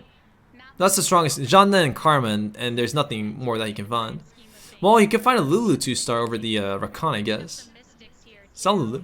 Sell Lulu. Upgrade available. Has to take out the Once he finds Janna, the game mostly over. Finding Lulu 2-star will not happen in the next few rounds. Just so good that he is hitting. I know he's been level 9, rolling down every single one, just hoping to get some of his units to tier 2. Location on to the Janna is correct. Good play from Current, but Current can never beat this guy now. Unless his Urgot gets pulled and kills not Rakan though. Oh, hey, actually the fight looks really good on Krum's side so far. Actually, the fight looks really good. Wow. Actually, he got outvalued there, my lord. Wow. Actually beating Dogdog, cool.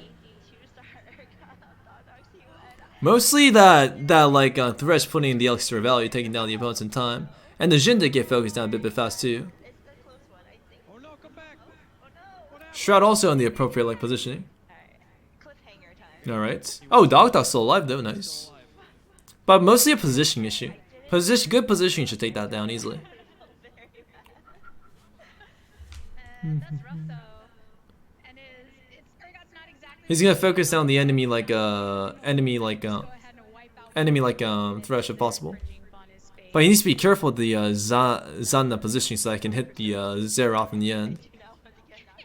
Or maybe he doesn't care. He could also not care about it. No, he's not caring. At the back of all the TFT I thought he was looking at the other one's board. Guess he has this one. Alright. Let's see how this fight goes. Janna pops up slower than the enemy Janna. The enemy Janna is charging a bit faster. Ulting twice, but oh, Zeroth got deleted instantly. That is huge. Soju Seraph doing a lot of damage in the back.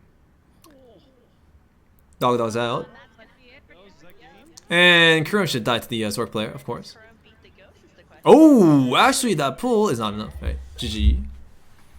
Soju, actually. Yep, Soju was able to beat them both. So, Wow, toxic in chat.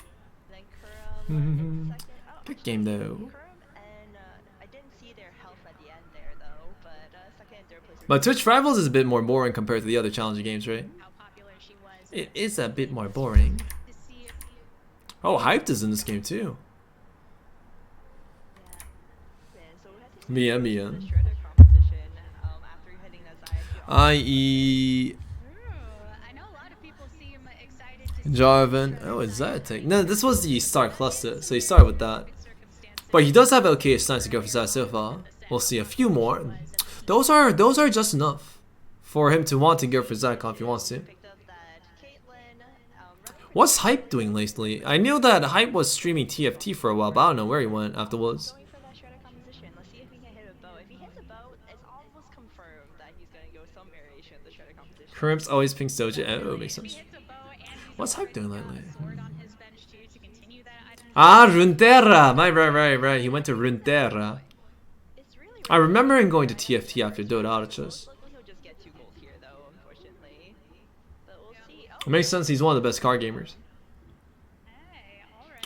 So he did a little praying to the Fiora. He didn't buy Fiora the previous round. It means that he doesn't want to go for like he doesn't want to go for the Zac comp, I guess. Items are kind of okayish for it, so I felt like going for Zac comp could have been fun. But the choices are irrelevant anyways. You can go for whatever he wants. That's a choice issue. which are items that are decent onto the Zaya. However, Last Twister is the #1 priority, so maybe he's still holding off because, again, you might not want to commit to a competition This set was tiresome at first, never hit your Zaya. It's but once you get used to the games, it's very easy to win. I found this set to be very easy to win after I got accustomed to it. as he said, It's more of an adjustment issue. especially if you end up stacking it alongside the Last Whisperer, but Like I thought you can only go for a few things in this game, but that's not true whatsoever. have necessarily any indication that you're geared There's actually a lot of things you can go for. for potential. Nonetheless, really good start. Yep, and honestly, It's very easy to win in this patch if you get accustomed to it. Like it's really easy. till after your slow reroll at level 5. So getting as much as gold as possible would be the best occasion here. Because a lot of people aren't playing properly because they're just complaining that the patch is bad. So they're not really like trying to learn the patch. They're just waiting for the next one to happen. Looks like we'll be going over to Hype might be hooked on TFT at Twitch. Really? That's nice to hear. this round. He's a fabulous player. TFT would be blessed to have him. Be joining here in this Manly man Chad with the Morellos onto Illinois. Probably had the Illinois with the rod or a belt or something, and just made it on that. It's kind of awkward just to sell it off regardless. two-star allowing. And then we spoke about this before. Selling it off is fine though. Like you can just sell off Illinois at that point, and there's really nothing wrong with it. Kurum and Becca's team, who also have challenge players. But as Chocobar is very familiar with Started this batch though, now down to like 200. It takes a while to get used to this batch though. Like, well, so it's good to see her in like it took me a while to get used to this batch too. Went down like 500-600 LP because I was busy complaining about it. But after I learned it, it was actually really easy to win with. This might be one of the easiest patches to win with. After you get used to it. Huge advantage when you see players like Chocobars with background in TFT as well as even seeing how I go for whatever I want. Let's see. while there's so much stacking coming over from Doesn't he graze? What's he considering? saw how they will fare in the League of Legends portion. Brawlers are fine. start in the beginning, having two. Oh, she switched it out for brawlers and back. What does she want? She did have Kog'Maw? You don't want Kog'Maw in this comp. No. and she is holding on. You want to go for a Cassiopeia carry instead of Kog'Maw carry. See if she ends up going for the Vanguard. Graves is better than those like a Poppy or Undergrade Vanguards. So she's keeping Vanguards for Vanguard Mystic potential Clarity recently. What do you believe is what and just using Brawler Graves for now. Okay. in such a healthy position in the meta currently? It's easy to win but not enjoyable at all. Vanguard, Makes sense. just insane. Well, it's enjoyable if you learn more comps. Like I learned a lot more comps than just protectors Enemy can't to win. until they get to the end, put down that So it's a bit more enjoyable for me at the moment. armored unit. Like, I thought it was boring at first because I thought there was only 1 or 2 comps to go for. But then I started to go for like, I think maybe 5 comps this patch, 5 to 7-ish. I found a lot of new comps that can get like first place, which is pretty cool. Cassiopeia, a lot of carry potential in that one within the competitions. Dun-dun-dun, Here, dun-dun-dun, back to dun-dun-dun. carousel round. So, what are you prioritizing when you go into this galaxy and you're thinking, of course you don't want to completely discount the items, but there might be a viable unit for some of the players here. Yeah, for sure. So if there was like Enjoy watching you experience different comp. those will be kind of my pickup just because of how strong protectors are. And No, I don't do stuff like tier lists. Galaxy. But again, if You should play everything, not just a few comps. That's why I don't like tier lists. you might just want to go for atomization again. Like, many people that play TFT, like, especially when I went to NA, I felt that, don't know that they can just go for anything they want and win the game. Like, many people don't know. Like, a lot of people don't know. It's quite shocking to see. Cloak was a bit awkward. Maybe she wasn't off a bit off, so I was watching. And levels up us in order to try to make Lucian. put in blasters. Lucian. Did she take Lucian because it was a Lucian and didn't check the items? Is that what happened? I feel like there was a bow left, right? A bow would have been a bit better. And I think that's what she did. She picked Lucian because it was a Lucian, right? So she can fit the blaster synergy in. But little does she know that blasters are really bad right now. Alright. Blasters are really bad right now. Still be viable in certain circumstances, and then blasters as well have not been in the most popular state as of late. But a 2-star Lucian kind of early on in this game can do some work for yourself. Chocobars is extremely poor right now, but she does have a Gato. report streak.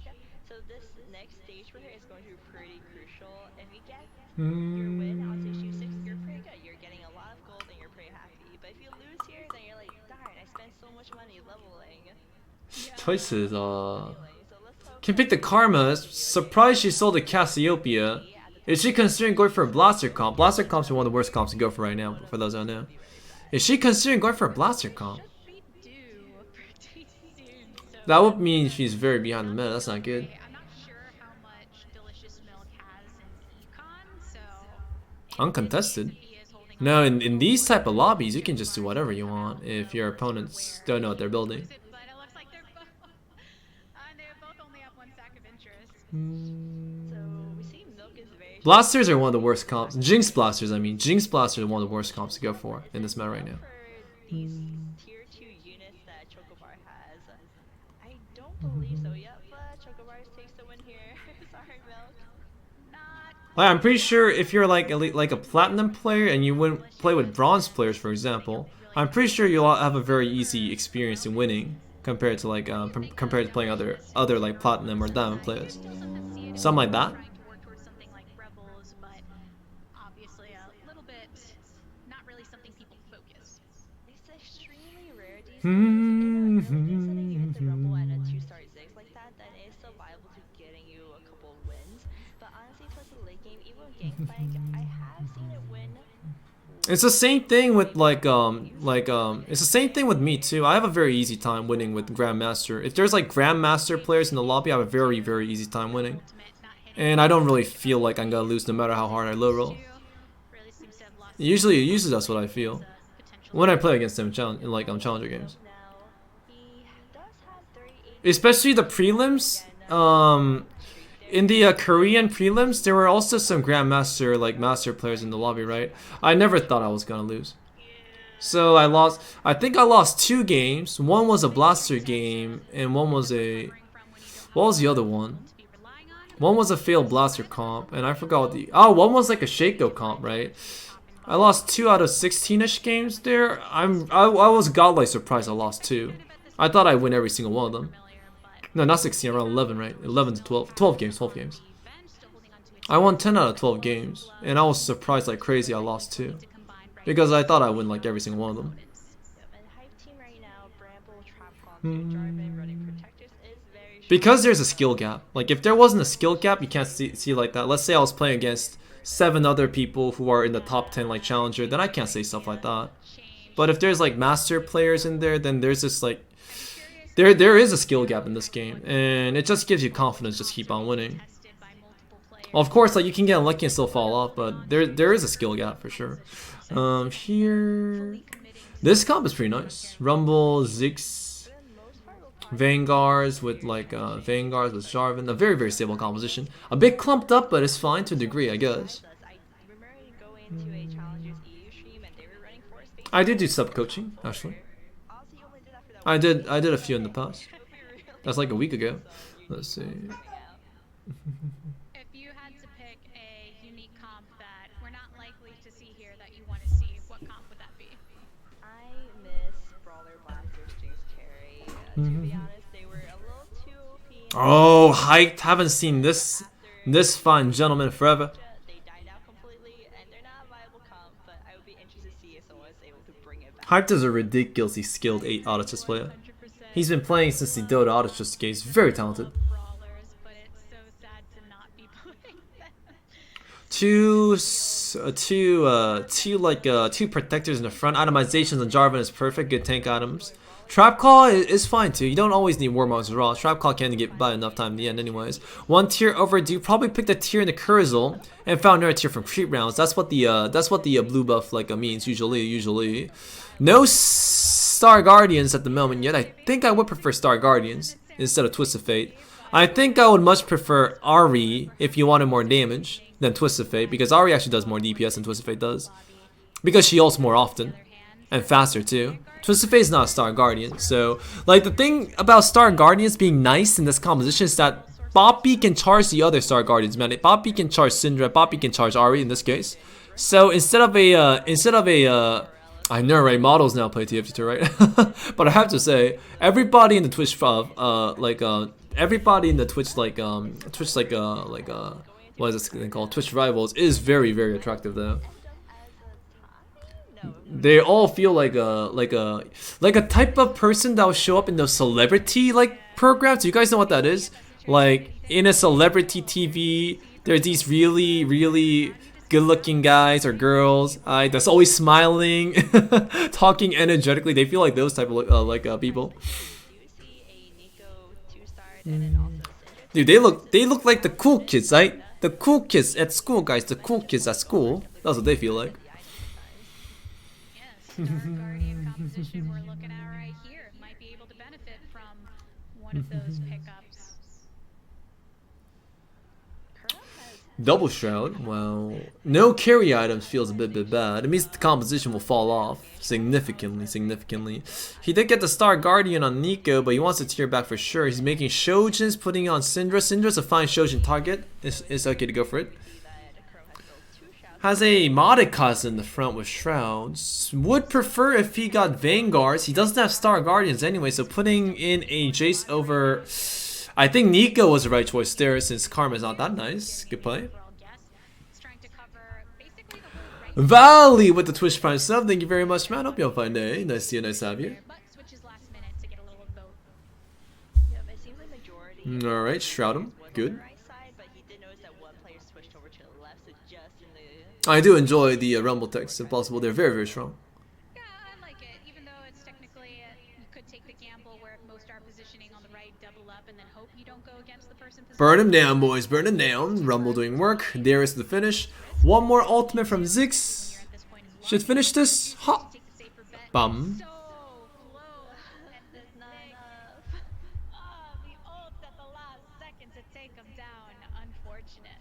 Syndra with the Soju was pushing out so much damage though, but yeah, the Ziggs took it over at the end there. You don't go for the same. You can go for the same compositions, like if you want. That's not something you just go for every single game. That depends on the situation, what your opponents are building, and so on. Just not going for the same comps because you're on the same team does not make sense. Sometimes you have to go for a certain composition because it's the only choice. So avoiding that on purpose is not really a good strategy. It depends on what's in the lobby. And also there's some neat things you can do, like deny a person, like an enemy that's looking for a 3-star, like whatever they want along the way too. That depends on the situation of the lobby.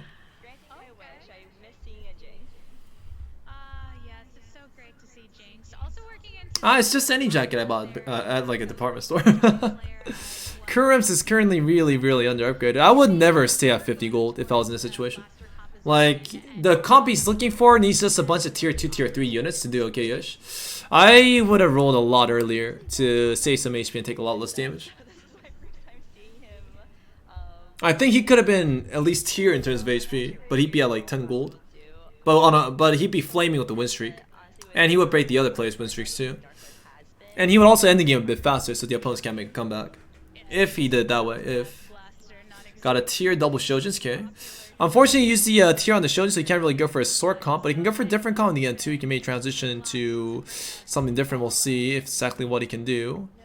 Shinjo, Shaco's not that bad of a target there either.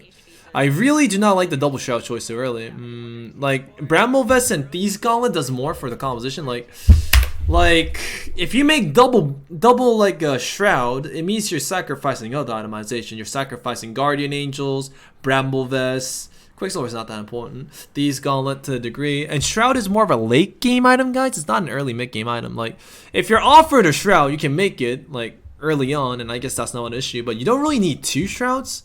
Because, like, 1 Shroud is good enough to, like, take the opponents down with positioning in the end. 2 Shroud is overdoing it. He'll lack tank. He'll lack a front line. He doesn't have backline damage optimizations too much either. So he's not going to be tanky. He's not going to do too much damage. And it's not going to be that efficient either. So going for 2 Shrouds is very questionable this early. Later on is fine. But early mid game, you'll take a lot of damage, especially if you're just ecoing like crazy to a degree. So that's why he's at 46 right now. He needs to win maybe every single fight after this from now on in order to have a chance to win. But that's not going to happen just because he wants it to happen. That's the main issue. So we'll have to see exactly how this goes. But Bebe, if I have 2 Shrouds, means I don't have to scout. XD. 2 Shrouds is overdoing it like this early. 1 Shroud, understandable, because that might be the only item you could have made, and you just use that to be a bit more tankier. 2 Shrouds, no, 2 Shrouds is overdoing it.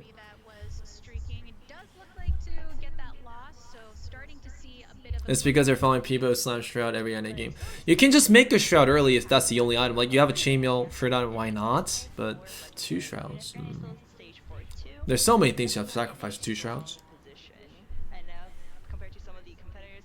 There was a Jinx, or I think I saw a Relin Soul. There's a Jin right here. Jin with Jewel. I also don't like the Thieves Gauntlet and Jin choice. I see that very, very often as well too. Prefer the Thieves Gauntlet frontline minion, like a protector mostly, like Rakan or like maybe Nico for the value. Thieves Gauntlet is also a bit awkward. Probably the situation where you go for Thieves Gauntlet and Jin is you got a Jin from the Curzel and you upgraded it and it just happened to have a crit item.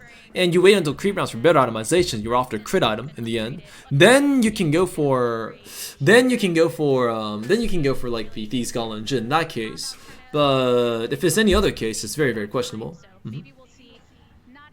These guys, it doesn't have to be a bet, no. It can guarantee value in some units compared to others. Some units are just better in terms of like safety along the way. If you put on Jin, there's a lot less cards you can get. Much worse to gamble.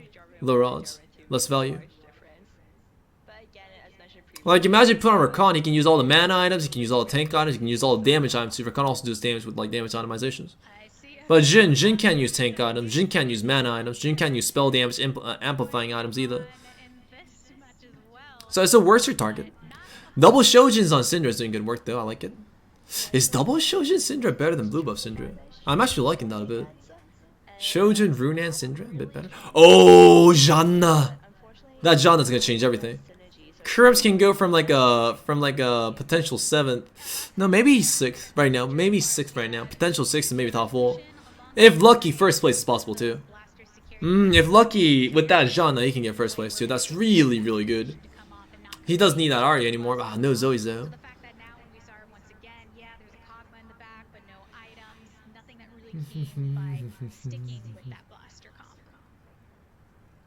What's up, Don Gaze? Nice to see you. To be honest, when I see NA players play, I feel like they just formalize something, like a formula. And like they just memorize like a set formula and just play like that. That's what I feel when I see NA players play. Not sure about Soju because I don't really see Soju play that often. Like, so I don't really know about that. But a lot of the NA streamers seem to play like that. Maybe the exception, Soju. I think Soju's an exception. I feel like they play like following a formula to a degree. A little bit sad, but might Rumble's out too. If you take Ziggs out, Rumble has to go out too. But ooh, the itemization is a bit slow. Don't like the. I don't really like the choice on the Sin right here. Bit under upgraded. Nico as a front line. At least the items are in the right place. No! Morello's much better on Aesol. These Gauntlet on Nico. And the world is so delightful. And the way is so delightful. Every single day and night. Grand Vice also knows how to play well too. That's correct. So there, I would argue that he actually. No. I think Stargars in general is very strong for the late game. No, sir, no. Sell the Nico, sell the Aesol, get your items back.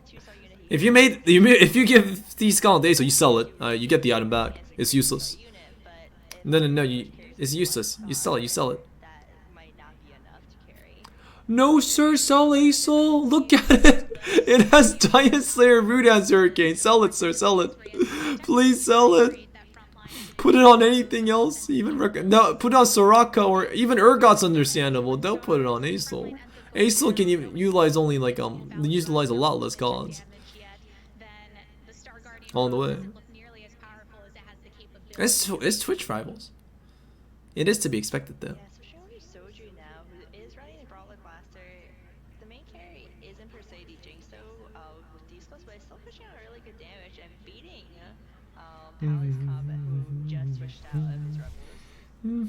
I like it. I mean, we were saying we want to see the Blaster Brawler. Currently, Dogdog's board is not watching. He's watching someone else. Milish. Urgot 2-star with mana items, but no frontline tank items. That was a bit worrisome. Blaster, these Gauntlet on Jinx really. Oh. These Gauntlet on Jinx and Jin is a bit awkward. I have to say.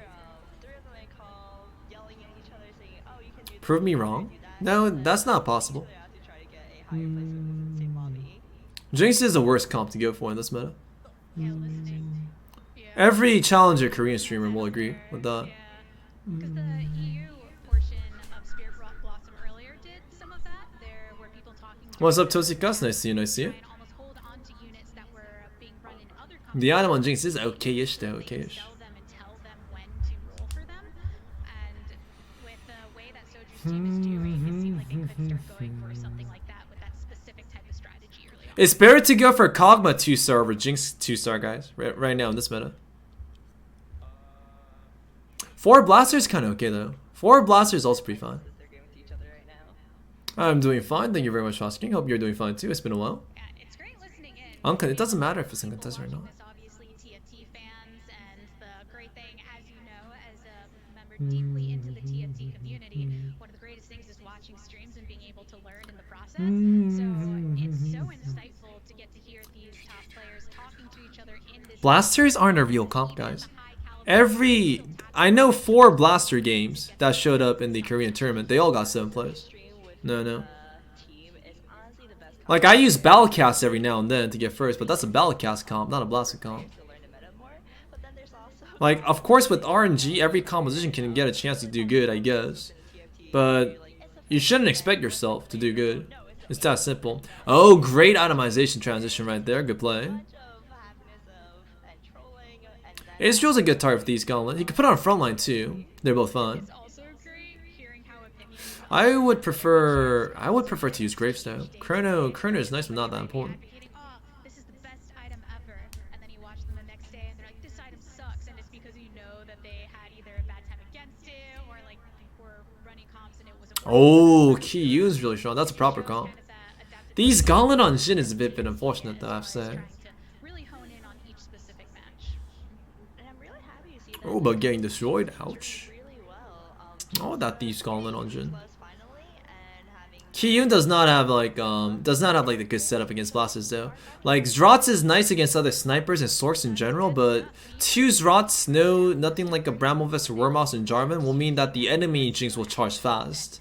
So the Jarvan 1-star will just die instantly, and then it's just 1500 HP bugs in the way. So it actually charges Jinx pretty fast in the end.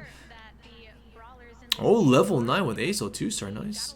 2 Mystics and 2 Chronos and a lot of Earthgraves. This is very strong. She wasn't really Regardless, this composition is very strong. crazy spot before, so she still has vibes. Nara is a great target for these gauntlets so that it won't take too much damage and has a chance to survive before it ults. That's good. Hoping to have it offset later in the round to really get that heal for the rest of your team to keep them damaging longer. Yep, and going for a composition like this is really smart in the meta because, as mentioned before, Dark Grind seems are really popular, but we see players suffering having a bunch of tier 1 units just because of how highly contested the comp is. Whereas if you go for a less popular comp, So many sorks in the lobby. There's barely any sorks anymore, so. she's doing really well. Most of the snipers are infiltrators. Yeah, really well. I mean, gosh darn well. Graves Blind has much more value than Israel's ultimate. Unless you're countering a specific opponent. But against Shakos and Jins, Graves is much better. There's a lot more Shakos and Jins than Sorks. If you are following the meta. If you don't follow the meta and maybe follow the past meta, like, then you can say something like that. But right now I'm talking about this current meta at the moment. That's why you transition. In the previous meta, Israel was better, but now Graves is better because we're considering the meta at the moment. She has a very Not memorizing, considering the meta. his 2 teammates, Delicious Milk and Kiyu. They're both on the bottom right now, so we'll have to see if they're able to sneak into 4th and 5th place in order to secure their spot in lobby 1, or if they get knocked out.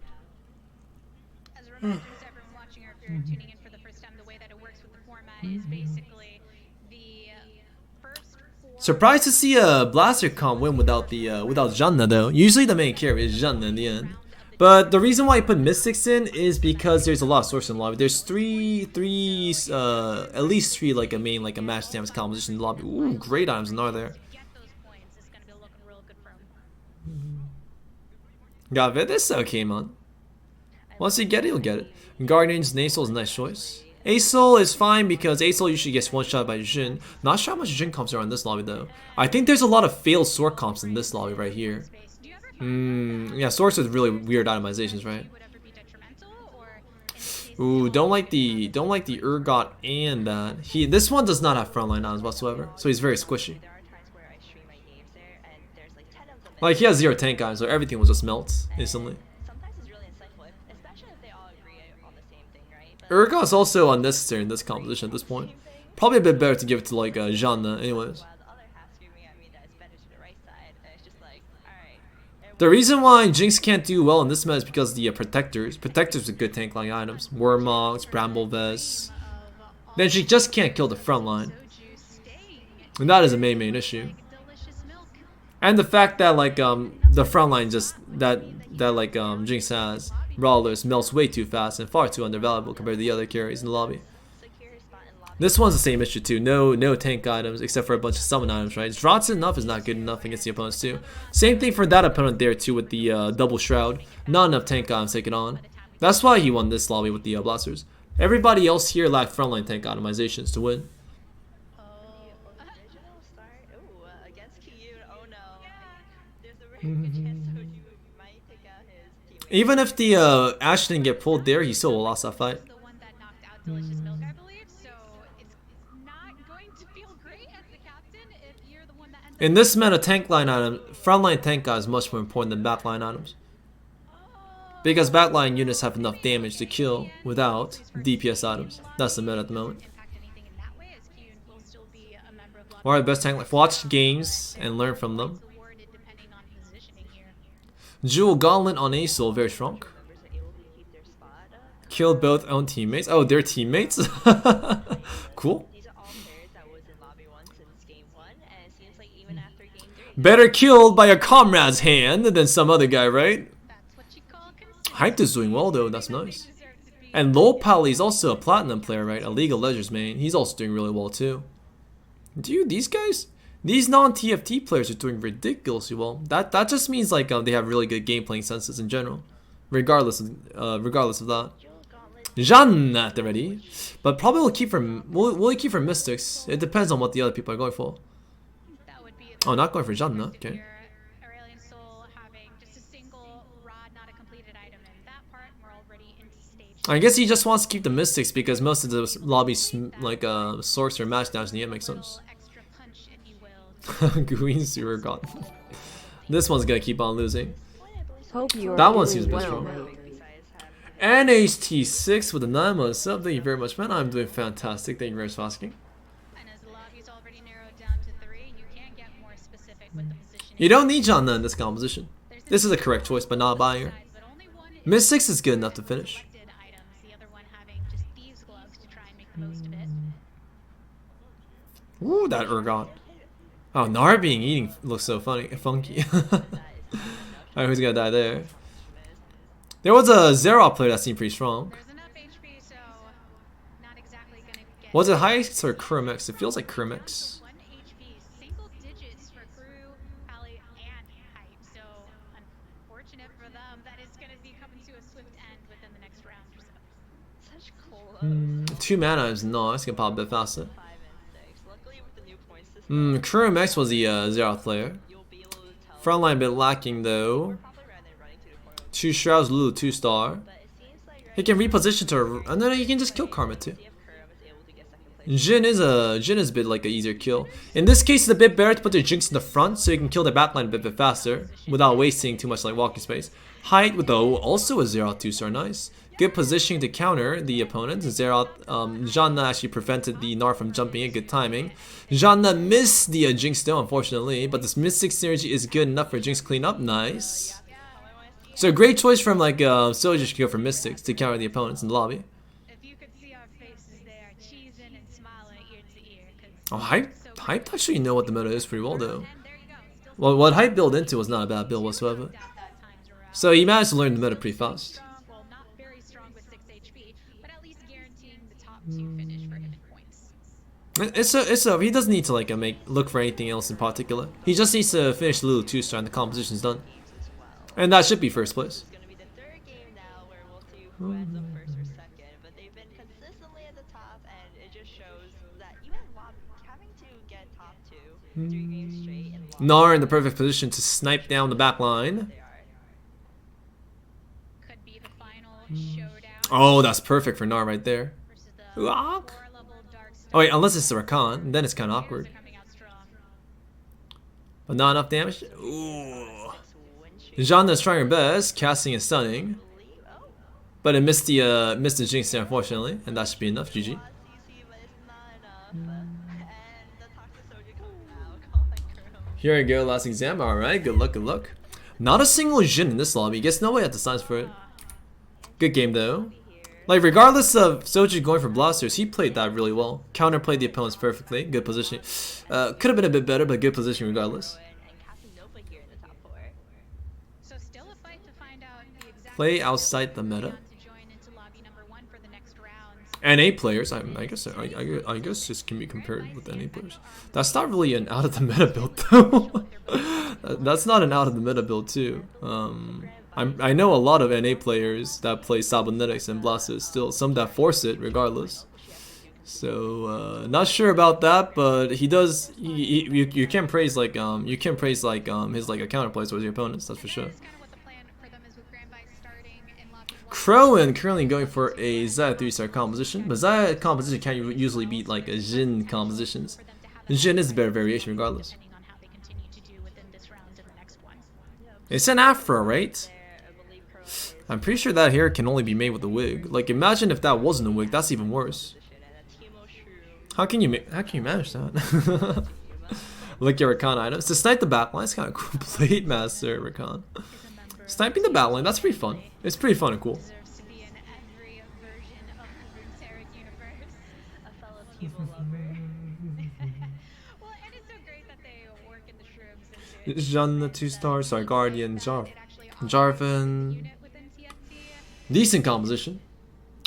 Itemizations were a bit unlucky, but the composition itself is very well built.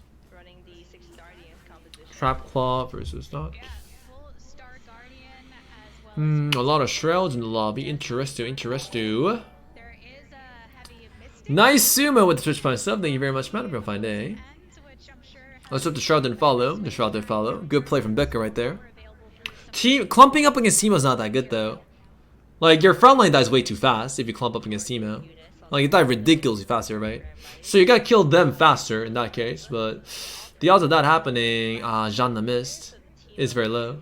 You don't clump up against Teemo like that. Clumping up against Teemo gives Teemo too much value. But they do, all 3 of them, Kurum and Grand Vice goes back up into lobby 1, and Becca also converts her advantage. Nice sumo, thank you very much, man. Hope you have a fine day. really good for their team team, so both of them. But isn't Becca also like a TFT streamer? Love to have a top 2 finish for them. I'm sure they would have preferred. I'm not sure if Becca plays TFT recently though. Going now, that'll be a nice, good chunk of points for themselves.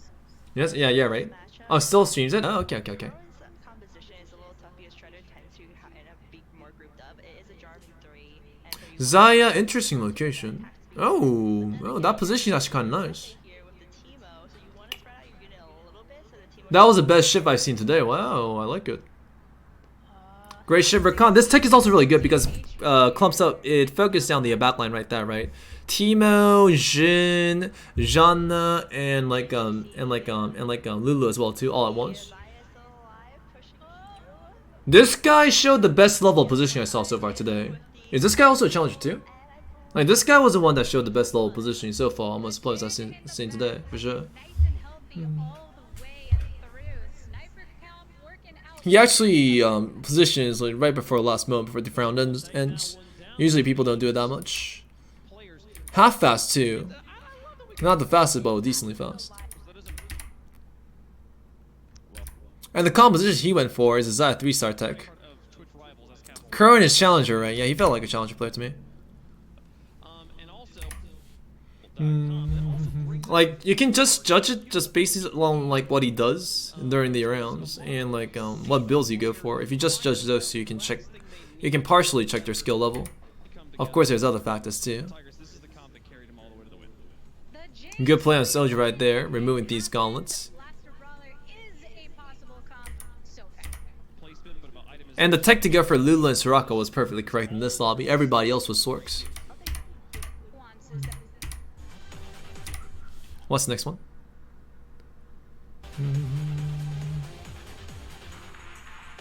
Alright, here. Wait. Who was consistently in the middle of the pack within lobby 1. especially see once we kind of figure out the comp. FF in the 30 XT with style. Day, Dark Star has been highly popular. We saw some Star Guardians comps come through. Probably the biggest surprise to some degree was the Zig's a great choice. Ziggs is the strongest unit amongst the UC here. No, he's the level, probably gonna lose anyways. You could slam Zrots early if Becca does not want to go for Vanguard Mystic tech. Vanguard Mystics are also possible these itemizations. That's why Becca can hold on to the items and wait until the next choice. Oh man, magic power is infused. I'm putting all my brain power towards it. first thing that I think of, but I can almost guarantee this comp will not come back. Besides the Oh, but the composition can be contested from Kerm right there. Morello's and a tier on Ziggs already. It means that he's also considering going for a Vanguard Mystic, Cassiopeia carry or Teemo carry composition. So Becca might be a bit contested to that degree. No need to make Zrots here.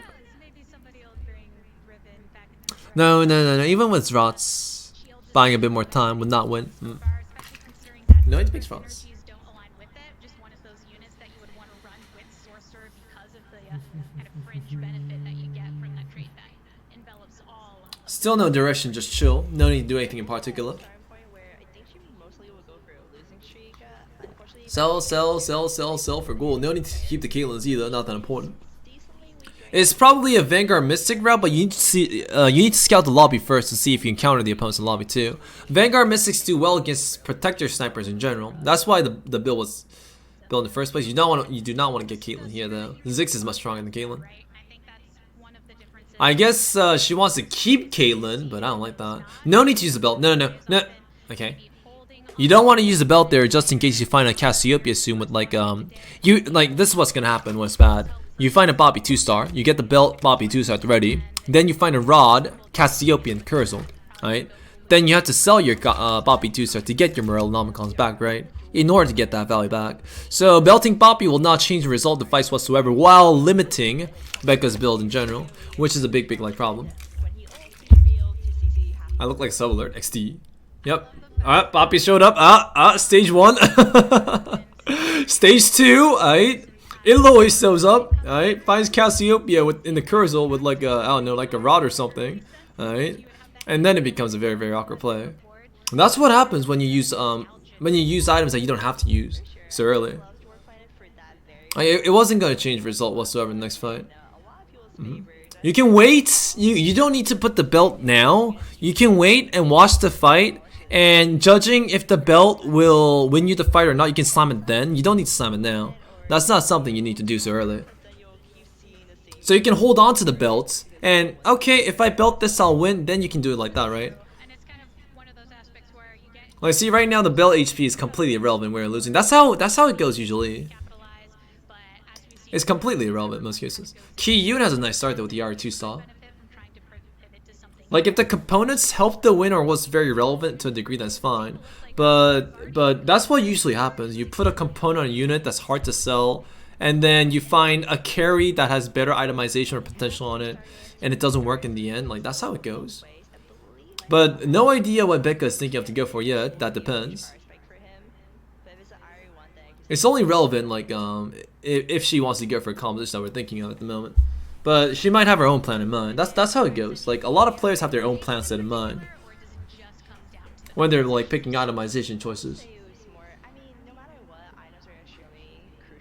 Ki-Yoon has a very interesting start. Bobby 2-star with some tank guys went much better.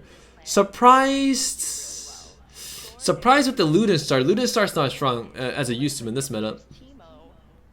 And a bit surprised he didn't make Shrouds either. I feel like he could have done both. Like, he could have made Shrouds and he could have gone for Luden start and would have been a bit better. To degree. Ki-Yoon looks Korean. Thank you very much, sir. seeing this committed. You have Jewel Gauntlet can be found on Jace as well. Not that bad. But I think he can... The reason why he doesn't want to make Chainmail is because of Guardian Angel potential. Guardian Angel is so good in this composition. But I really do not enjoy the... I really don't enjoy the Ruden's choice. Like, I loved going for Ruden's. Nice choice of going for Shout. I loved going for Ruden's in the previous patch, for sure. Because the early making potentially gave. But right now in this meta, going for Ruden is only a restriction towards your late game itemization set. In the previous meta is fine because you can go for whatever you want. And just go for tier 5 minions to win the game. But right now in this meta, you actually need certain itemizations to a degree. able to complete the composition. For example, this composition will benefit much more during the mid-late game with blue buff. Or like, he with the rod earlier, he could make Rabadons on Boppy. That would have been a bit better to a degree during the early mid game for sure. But we'll see. It is very important to maintain a good win streak during the early mid game. So this is a safer play. So we're not arguing whether it's like right or wrong. But right now in this meta, it's not recommended to make random itemizations early on. Him, Soju, and I believe these are the only two. Unfortunately, Milka dropped out last round, and then Sox was unable to climb his wave. To be fair, though, Sox did go all the way from Zix. Oh, Hippie's such a good spot if he found that Rumble here. Oh man, I'm just so hooked on Rumble. Commend the effort. In this meta, saving items is fine. Like, as I said, he could get Guardian Angels and maybe a hat. I'm thinking Rumble the most if he finds a random Rumble. If he finds a Rumble, he'll destroy everybody in this lobby and win streak to level 8 or 9. but it doesn't matter. The Luden's RE2 was too short. And honestly, Ki-Yoon's very handsome, guys. He's a very handsome guy. frontline tank and pushes out a lot of damage as well. Yeah, having somebody that can work into the Vanguard. Oh, Grand Vice is in a good spot. Grand Vice been low rolling the entire tourney. I've been looking at Grand Vice. He was low rolling really hard. Bad items, really late upgrades, really bad upgrades and itemizations. Grand Vice got ridiculously unlucky in this tourney, I have to say. At least in the early game, especially, even if you come across 안녕하세요. 네, 트위치 라이브를 지금 보는 중이에요. to oppress the competition, currently sitting on 2 as well, if he's able to level it up. Chat, just a clarification, we listed mismatched Socks as coming in 8th in this lobby. He did only come in 6th. The standings we showed were incorrect. We do know where he placed, so just for clarity there. Hextech Gunblade on Jace not that bad. Being awarded But losing direction for sure. He's losing direction. Itemizations are far too random. If he maintains his playstyle right now, like how he plays so far with the itemization and upgrade, I think it might be a bit better for him to just make the Hextech Gunblade and just use that to get the early mid game advantage, right? 아프리카 대회는 참가하시고 트위치가 안 나가는 되는 건가요? 여기는 스케줄이 미국식으로 맞춰져 있다 보니까 여기 나가려면은 진짜 일찍 일어나거나 밤 늦게까지 새하다 보니까 저는 그거를 별로 하고 싶지 않은 거죠. 굳이 이번에도 그 라이어트 개발자님 nice that rumble Ziggstar right there, he's very powerful. 그 모츠독 있잖아요, 그분이 대회를 하나 여는데 스카라랑 같이 여는데 저는 참가하고 싶지가 않더라고요. 너무 늦게 하니까 참가하고 싶지 않더라고요. 그래서 그것 때문에 참가 안 하는 거예요. 피곤해서. Strangers and Demolitionist is 캠 양쪽으로 뭔가 움직여. 이거요? 제 옷? like 여기 배경 화면. 여기 배경 화면에 Kurum is 다른 스트리머가 있었어요. went 이렇게. first and second place in lobby 1 Alright. multiple times. So this is fourth game now. Alright, We're take this. looking Pop. to see him in the final 8 lobby. Currently, There's a Skara Mortdog tourney, right? I explained why I wasn't participating in it. Too tiresome. Like, I don't want to stay up all night to play TFT tourneys. Right? There's plenty of Korean tourneys right now. early, and you're looking to try and build up that offense for later for the match. Maybe one day if I move to America, if there's an opportunity, then maybe I can participate in those. Right now, not interested. Vanguard's Mystics along with the Cassiopeia, but then again, he has not hit Teams in TFT? Don't like team tourneys. There is a team mode in other Ochus games. There is something like that, where you can give units, items to other players. Maybe if Riot makes something like that, maybe there can be something like that, but nah, I prefer individuals one. Don't come across those mystics, then Scar's a really nice guy. they're just units early on that are going to be able to offer Kurum X. the hard part about TFT because sometimes you go into TFT. Currently going for 4 Vanguard techs so far. Probably Vanguard Mystics. Not sure if that's good in this slot. You can also maybe go for Astros with Teemo. His itemizations are really bad though. Zephyrs and Guardian Angels, no damage. Not that tanky to a degree. Okay, I'm just committed to Vanguard, but you're really Oh, Jace, one more punch. early in the stages. Jace punch. Yeah. Is in your shop Okay, Jace might punch one more. of your original plan. Jace punch. Well, and that's one of the things Nope. when we talk about the different Good, inter-school. skills that play a role within TFT. Team mode is possible in all just games. It's also pretty popular too. There is a team mode in all just games. In other all just games. If let's say your mind is on vanguards and you're training yourself to look out for them in the shop, you might miss that there's a whole separate composition that you were rolling. There's actually a team mode game where you can give items and units to other players in the lobby. Or items are gold, I think. I think it was gold. Last spot here, but With small limitations. only 46 gold, level 6 And you share HP too. So if one of the teammates lose, you take damage as well too. There's actually something like that. it's just the fact that you It's like a 2v2v2v2 type of deal. Also wondering kind of where everybody It's already a feature that exists in other Ochus games, so it should be very easy to like a benchmark. If Riot wants that mode. stacks up to everyone else. Like they can also not want that mode too. then we see on the Oh, Crowan! Wow, with an early Teemo start, that's pretty cool. Morellos are No Astros, right? extremely strong against Like, they're, judging by how slow his ults are, it feels like no Astros. magic damage. Ooh, that spacebar gold doing work. It wasn't enough to be able to Yeah, Dota Underlords. might be something to look out for later though, considering the Teemo was under leveled, proper itemization, but could get even stronger. Belt. What is that? Lots of epics here. All the items are kind of bad for him. He really wanted tears or rods or anything, but Kurimex got really unlucky with the items here in the Curse. And this is just bad luck here. So you're like, oh no, okay. He can't choose to do much. Takes a belt, I guess, for, and it's also a fizz too, 4 gold, or maybe you can just want to use a fizz regardless, anyways. A sword and a But he's low rolling items really hard. He needs to get lucky with the items that creep rounds to have a chance. But unless that happens, it's not gonna work for him that well. always the greatest feeling. Yeah, blue buff here would have been so great for Kuro. Rumble, oh Rumble, cool. Rumble in the jungle. Oh, he didn't pick it with 6. No, please, mercy, sir. Nice. So rolling down a little bit here on 7. Rakan. He's buying protectors. No, he doesn't want to go for protectors with this star. No, it takes too long. Use 3 and 4. Victor. And we'll see what he finds. This is one of the more No, he should give up on protectors. Protector's not gonna happen. Oh, he's selling. No, Vanguards. 5 Vanguards, 2 Chronos. Okay. Now has some chrono going for him and adding that Ezreal into the backline. That's He's being indecisive. That's not a good thing to do. He's considering the meta build right now, but he can't go for the meta build at the moment. No. He needs to give up on protectors and go for like and commit to his Vanguard tech. It's just that he needs to go for different carries than an ordinary game, whether it be a team or something else along the way. Vanguards are fine for top 4 anyways. Very strong during the mid game, unless everybody else in the lobby is like you know, like Sorks. so he's wanted the gold first. But he doesn't have the main carry. That's why it's taking a while. That's why it's very confusing. Outside of that, He needs something that can do a lot of damage. I'm not sure if you can find that though. Janna is great. Well, can you find something better? those origins where splashing it in isn't Roll. necessarily ever going to hurt you. So if you're at a He point needs where you direction. don't know where you're going to go with the composition, trying to put them in to offset and buy yourself Sell Rakan and Jarvis for economy, I guess. If he's not gonna roll. to be able to I would roll for a few more 2-stars for direction. Janna at level 7, so that Janna is going to keep Rumble and Jinx. This is a very weak comp.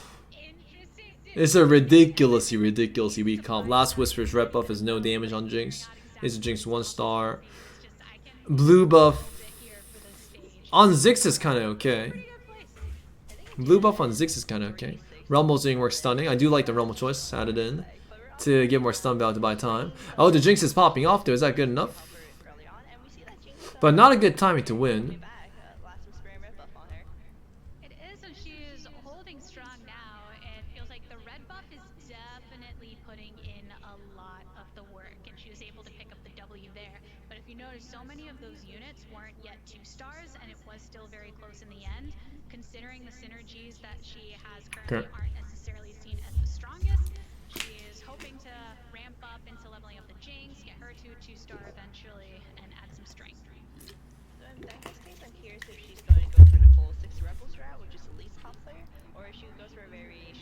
A lot of people didn't find their comps. Hyped is also in a really bad situation right now. He doesn't have a carry whatsoever. She's certainly decently strong right now, but I'll have to see how this competition fare in the late game. Now, what way, if you had your choice of it, which way would you prefer to go? I mean, Soju proved me wrong in the last few games where he got Bo. bit, so Weak itemizations for Jinx, unfortunately. Man has a choice between Quicksilvers and the other one. Can't really go for a Jhin transition unless he really wants to go for Jhin. Like, would have to like completely change everything on the board. Has made him fall off, and then 4 Brawlers ready impossible. Jinx is your carry in that. If she Looking for a Jinx 2-star. It's acceptable to roll here because she's at 2 Jinx at the moment. Taking out the Nar would have been a bit better than the Vade, a good choice. does get the 2-star Jinx, Runaz is also acceptable as choice. Good itemizations. took out the Rumble and put in the 4 Brawlers. but they're I would have preferred Quicksilvers over Runaz though. Runaz is nice, but it doesn't really help that much. It only helps maybe proc the Jinx pass a bit faster, but that's it. strong. Yeah, and then against Kiyun, especially before the Ari and the Luna's Echo, with a Dwarf planet specifically, this is a really good map for Kiyun, and with her composition being all grouped up. Soraka. Nar at the ready, selling the Illoi for blue buff. When it comes to I feel like Illoi can still be nice because Becca still has Cog mounted composition. Oh, that Aurelion soul. likely Upgrade the Ziggs just to sell him. I love it. Loves to prove us wrong. The Scotland on Gangplank. Interesting. Too bad he doesn't have like Ziggs. Ziggs would be very useful in this composition. Going for a Gangplank 3 Rebel Ziggs composition with like blasters ain't that bad. It's actually a decent composition. Gameplay does show a lot more worth in this specific galaxy.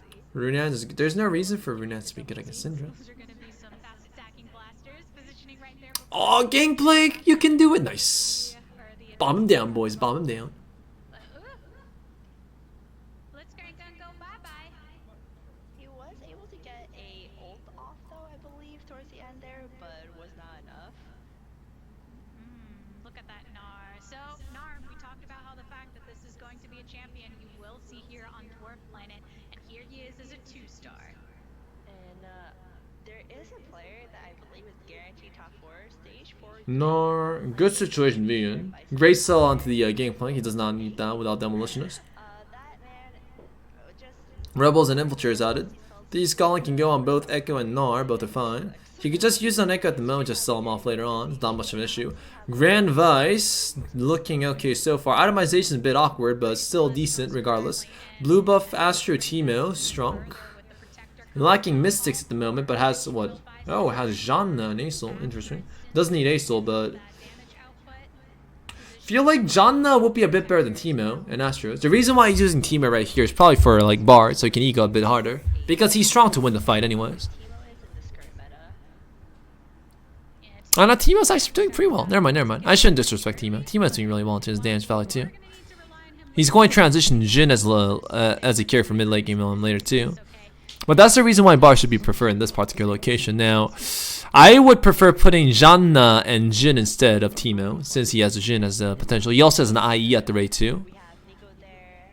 So I would prefer that choice. But he can just decide to go for Astros anyway. Both are fine.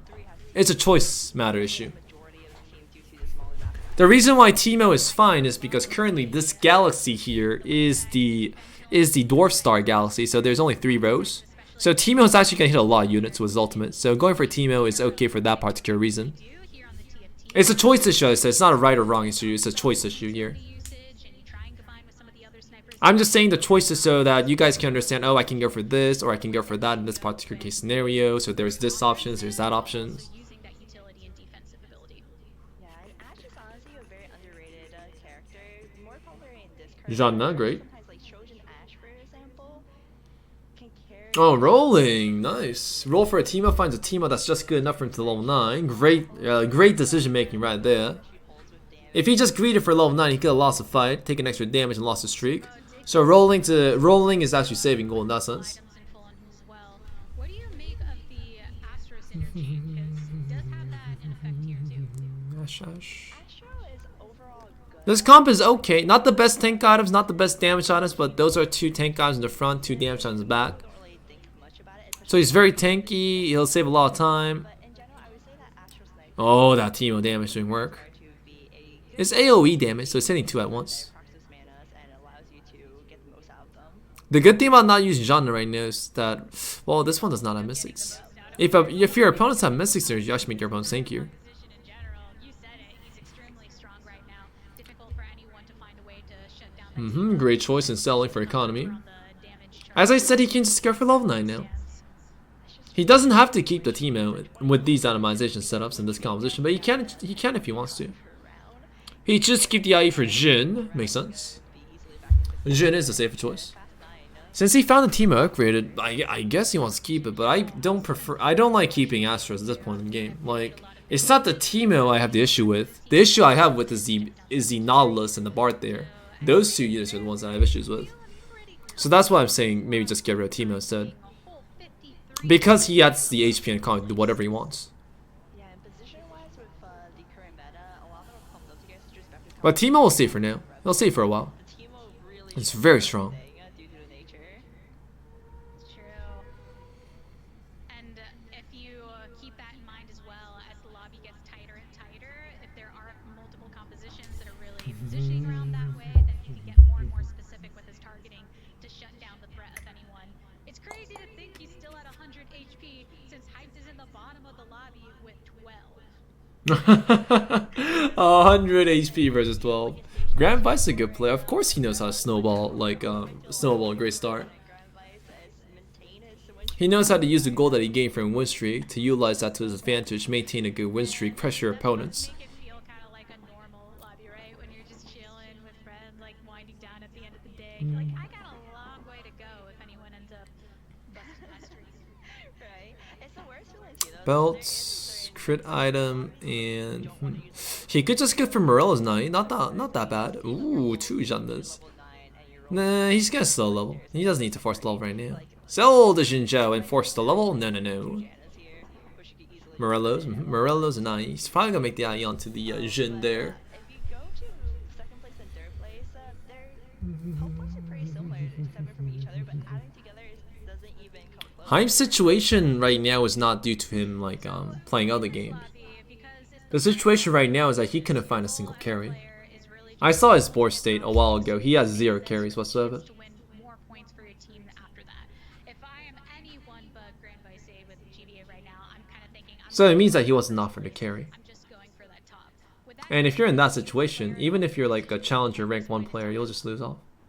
I'm sorry, specifically on what regards? if you were one of the other players that was not Grand Vice and you're just trying to make top 6 right now, Oh, take him all down. Take him all down. would you approach the game? Grain Vice leveling up early to probably protect his 100 HP win streak. Because it feels good to be in that spot. If you're in this situation, you're like, oh man, I don't want to lose my streak. No. Wait, did he sell Jandas? I thought he had 3. Get me to a higher spot, especially since Oh, Jandas are good though. Surprised he sold it. unlike Aladdin, Very surprised. other incentives, Sure, I wonder if putting Karma in was better than... Oh no, he's selling everything. want to go 8 for 7, right? There's No, why is everything being sold? keeping your goals, so you might as well use it all. I wonder if instead of the Jin going for Karma is a bit stronger. Like, it makes him much tankier against a lot of people in the lobby too. He needs to protect the bar so the bar doesn't die too fast. All the way down to 1 HP though, so still teetering I get the bar gets pulled here. as Soju Oh. will be facing Nice, nice. It's gonna die to Jinx, and that's gonna pop the Jinx off pretty fast too, as such. Timo in the back with But in the end, pushing that through. like it's going to be. Oh wait, Teemo can't deal with Aurelion. Both those Never mind. Aurelion suicided. Ezreal in the back It's going to be level 9 versus level 8 in the end. pretty easily. You don't really want to give like a Jinx boss to your opponents. It can be very detrimental. Slightly, but in the end, not enough. I sold everything to level 9. In on Okay. some of the other lobbies. Hafu was able to get a very convincing win there in his matchup to keep in this. These health points are so close. Usually, if you're in this spot, you just want to buy everything you can buy instead of re-rolling. You want to maximize buys and minimize re-rolls. Ooh, Teemo. 100. Add all those players. Oh, going for a Teemo 2-star, a 3-star victory. Ho ho ho! Merry Christmas. Is he gonna get IE back by selling Jhin? Oh man, why do I feel like he's gonna sell that thing? Oh man, poor Jhin. He doesn't get a good target for IE at the moment. Ended up coming through, sold units to be able to purchase this. 2 Timos in place just to be able to try to eventually maybe work towards that 3-star. No, he has no target. He's thinking about it. He's like, oh wait, all the targets are very, very awkward to put it on. Let's just hold on to it because I'm really strong anyways. Don't really need to use it either. That's what he's thinking right now. Like, I'm gonna win anyways. I'm ridiculously godlike strong compared to the opponents in the lobby. So I can just do whatever I want. I am going to hold it as a trophy. 안녕하세요, 도와스님. 반갑습니다. Yeah, man, because technically if they're teammates, I mean, like, you gotta be thinking of that stuff too, right? Like, you want to get 100%, but you also want as many teammates in the lobby, and now Becca guaranteed not to be in the finals, which is GG만 GG. her strength as a TFT player. 그렇죠. 한 번도 안 지고 끝나죠. 스노볼링을 잘 굴린 거예요. 돈을 아끼지 않고 바로 써가지고. What do you think? Redemption, good choice. I'm sure his teammates are at some point too, right? It's something that everybody enjoys seeing because it's not a very Everybody enjoys seeing. I'm not sure the other 7 players in the lobby will enjoy seeing this. the rest of the league officially below the 20 mark. Can he maintain this too? I feel like he'll lose eventually. Like, this comp's not that strong. Oh my god, current mix is ridiculously strong. My students scouting for us, some Dark Stars, Vanguard Paragon, and then we got a Grand Vice here with the double Timo and 4 protectors. We'll see. So does get a good Wukong's gonna hit pop with the off. crowd here. It does pop off. But the Teemo is destroying pretty fast. The Zeroth did go off though. Zeroth can actually kill everything at once. Yeah. That's gonna be enough. That's ridiculous strong right there. Jean the 2-star, Zeroth 2-star, those optimizations. The dream, it has been killed. 16 HP wiped up, but hey, in the end, I think it's still looking pretty good for 게임도 못 보고 게임 끝나기? 아 그러네. 가능할 뻔했네. And Serum 2 is one of the strongest Hitmasters? Alright, congratulations, congratulations. take a lot. It's going to be hard, right? Because that's a really strong His comp is not good. It's not a good comp. 84. He needs to hit like a team of 3-star. He also sold Jhin too, which was a bit awkward. If that team agrees, then it would be the win for Grand Vice, but there is still that chance where Kurum or another player will A very nice amount of builds overall. Yeah, it feels like that's what it comes He down low rolled items still. Like he low rolled items pretty hard, but thankfully he managed to find Guinsu's into a chalice on Jeanne. So the itemizations aren't really that bad. He just has a bunch of like random tank items at best. to. He could even open up The opponent is Vanguard Mystics, a very weak composition against like a Jeanne Zeroth. Jeanne and Zeroth destroy these compositions. Especially since the Zeroth does not have like does have Quicksilvers. Quicksilver is some of the most perfect items on your Zerath. Crew Mix is the strongest in the lobby. Until Grand Vice gets because of the big HP differentials, though. We're at Wow. that point where each round until Grand Vice gets the team of 3-star. just knocked out. First time for But you might not find team of 3-star, so it is a bit like concernable. of keeping top 2 in every single game that he plays. And Soju did manage to make top 5, though, so able to keep in it that way. Very interesting to see how the scores are at the end, to see who ends up being our top 8 scores. So it's not just the top 8 players from this lobby, but it's over all the accumulated scores to see who earned the most. That's what I want to know. Who from Team Soju? I thought Grand Vice was rank 1 recently, the most recent one amongst these guys. Into the final lobby, since that was a big strat of theirs, was to try and funnel as many in at the last round finally coming to fruition. More of a mix of the teams actually with the player representatives. There's a very good chance that at least 2 of Soju Janna, no need for more. This guy just needs Lulu 2-star. Oh, I'm surprised he has Swiss favorite Chronos works. Tier 5 units are just usually better at this point. But not a bad choice. Zero off the no gate target for time result makes him stronger. More attack speed too. Oh, Crowan has Teemos. So Grand Vice needs to go up until Crowan dies. Ah, Crowan has Teemos, huh? Everybody from 4 different teams. It's nice. some rescouting here. Nah, he's gonna get destroyed. Against Crowan right now. Ended up getting the That composition is not strong enough. I will So always Graham- remember your advice when I was hard such a DF4 start winning, and I did. This is for you, BB. Sorry, wait, is he dead? Wait, did you lose? Seriously? Oh, thank God. There's no way that Kyle loses. Dude, it'd be ridiculously weird if he lost that. got the Zereth onto the Jhin in the back, then he got stunned, so just enough of a hold off for the Zereth to be able to Losing with this is very, very hard. win the round. And they said it too in the chat is why they're freaking out is the Quicksilver. You need to adjust this patch to do well. Dodge like 2 to 3 autos in a row, which is really unlikely. And due to the dodge is the only reason why you won. So that's definitely some fight RNG going on there. And A style should not be good in this patch, I feel. Any play style should not be good in this patch. Because of how many tier 3 carries are good. As an item, because And how many tier 4 carries are contested. extra level of tankiness, but you can throw it onto those So it makes sense that some NA players aren't doing well in this patch for sure. those instances of mitigated damage. It feels so good. to know Grand Vice trying his best at the moment, but the Zera should win for now, right? The Zereth in the corner. It should win for now. Dragon's Call is actually a wonder. Actually, the reason why Grand Vice is doing so well, regardless, is because of Dragon's Call. He's buying so much time. Crown's the only one who has damage Grand Vice. Grand Vice But eventually, Grand Vice should win this. Eventually. It's just an issue of time. He needs to save up some money while he loses. Maybe position a bit, test out this and that. Oh my god. If possible, put the Nico in location where it can send the Janna as well too. There've been plenty of lobbies Probably won't reach. for so long, and you throw it Wukong being near Janna sounds fun as well. comp here with the Oh, he doesn't have Wukong. Rakan near the Janna sounds a bit nice too. Jin Zhao's not necessary at that point. But he's probably using for Celestial since he doesn't have like the other one. Oh no. He doesn't need Jin Zhao. He's using for protectors. He should not be at 0 gold though. I don't like that.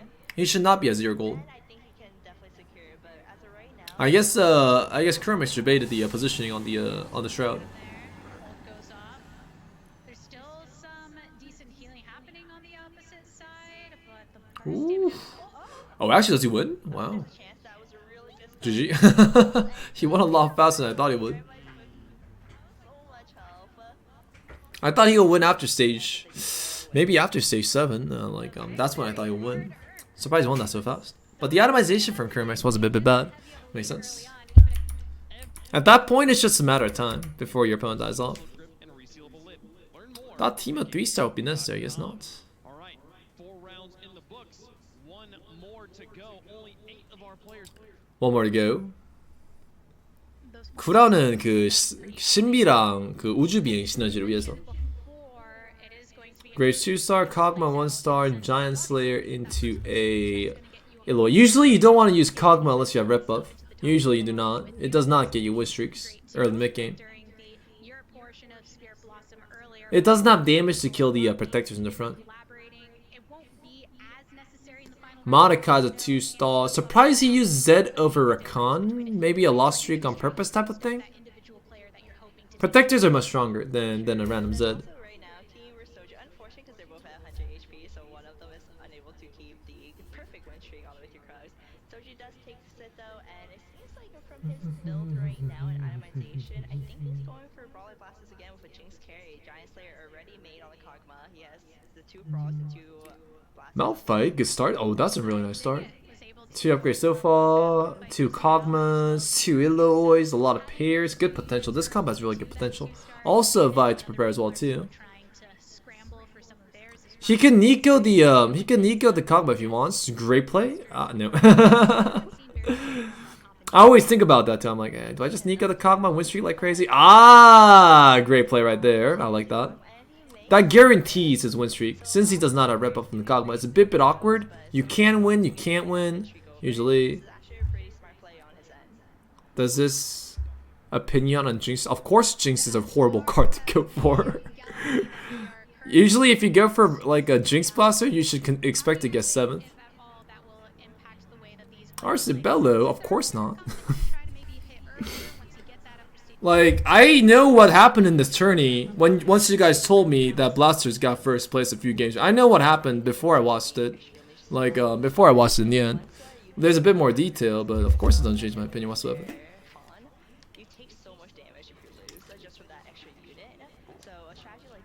I wonder why Bebe sometimes roll at 6. Because you can win games even if you low roll, if you roll at 6. You can get a 7th place game to second. Best case was a 7th place game to 1st place in a recent tournament, but usually you can get a 7th place game to 4th or like 5th. Usually like realistically say from 6th, but like you can get like a 7th place game to like a 4th usually. Guys, the thing about using gold early is that it requires understandings about exactly how much gold you need to use. It's a skill set on its own. Like saving to 50 gold, getting interest gold, I get it, it seems nice, but you gotta know when to use your gold and how to use your gold to maximize efficiency, while not hurting your endgame like endgame goal at the end too. It's about knowing what your win conditions are and how to abuse that. It's a skill set. You need to, like, it's something that you need to practice for a long duration of time to understand properly and like how to and abuse properly too. So it's a very, very important factor in the game. Because anybody can eco to 50 and just get interest gold over and over again, but not everybody knows exactly how much they need to roll down to maintain a good advantage or maybe make a comeback to a certain degree. Like, do I roll down to 20 gold? Do I roll down to 10 gold? Do I roll down to 30 gold? Do I roll down to 0 gold? The decision making is different for every single round in the end to maximize the placement you can have in the game in general. That's how it goes. And it's a skill set. It's something that can be learned through a lot of practice and a lot of gaming experience in the end. So like thinking that ecoing is the best with no like good logic behind it is not a good mindset to have. Because ecoing is something anybody can do. But knowing when the appropriate timing to roll, stage 2-5, stage 2-6, stage 2-7, stage 3-1, stage 3-2, down to how much? 10, 20, 30, maybe 15, 14, like 22. Like knowing that is a very, very important skill set that takes a very long time to understand. That's why I try to practice a lot too, if I can. That's the real skill set, regarding like economy. Because eco is something anybody can do. Like even these non-TFT players know how to eco to 50, right? It's very easy to learn if you put it that sense. I didn't know this up until like I think around like month 1 of TFT. I think I had the same NA mindset up to month 1 of TFT. Then I realized I was wrong, that ecoing wasn't everything. Do I find this meta still? No. There's a lot of variation of the same like Dark Star comp you can go for. And there's multiple other compositions that you can go. I thought it was scale at first, but then I just realized I had a poor understanding of the meta.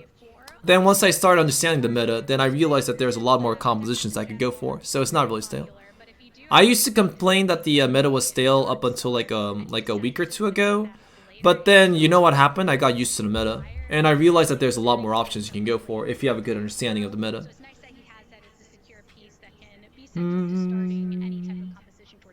So it's understandable that people might think the meta is stale, because it took me a while to understand it wasn't stale to a degree, and I used to think it was stale too.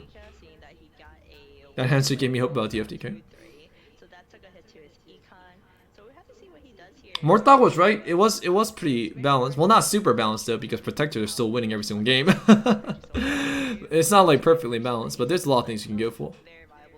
But a lot less than the previous meta for sure. A lot less than the previous meta. There was more stuff you could go for in the previous meta.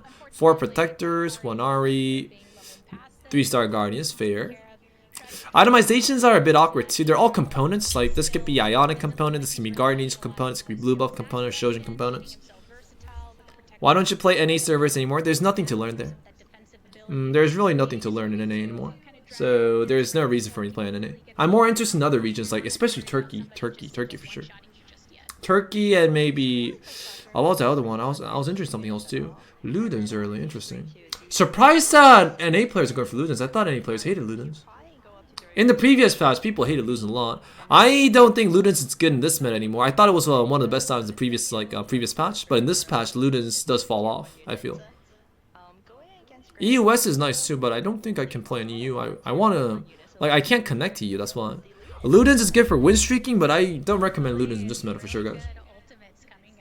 Come join us in Turkey. They all play Blade Master because Zed is edgy. Blade Masters are strong, especially Blade Master with Zed carry. Blade Master with the Mastery carry is a bit controversial, but Zed carry is really strong. Oh, a Fizz, nice. He can sell the Jace, put the Fizz in, and get that advantage. He still needs Jace here. Yes, Poppy. Never mind. He needs Jace. Correction, guys. I'm sorry, I'm wrong. Why can't you connect in EU? I don't know. That's why I can't connect to EU. Brazil? Brazil. Like, I tried to play in EU once, but I just can't connect there for some reason. Oh, that Nico positioning. Perfect right there. Beautiful, beautiful. Look at that. Nico stuns and Ari finishes. That was a great setup from Kermix right there.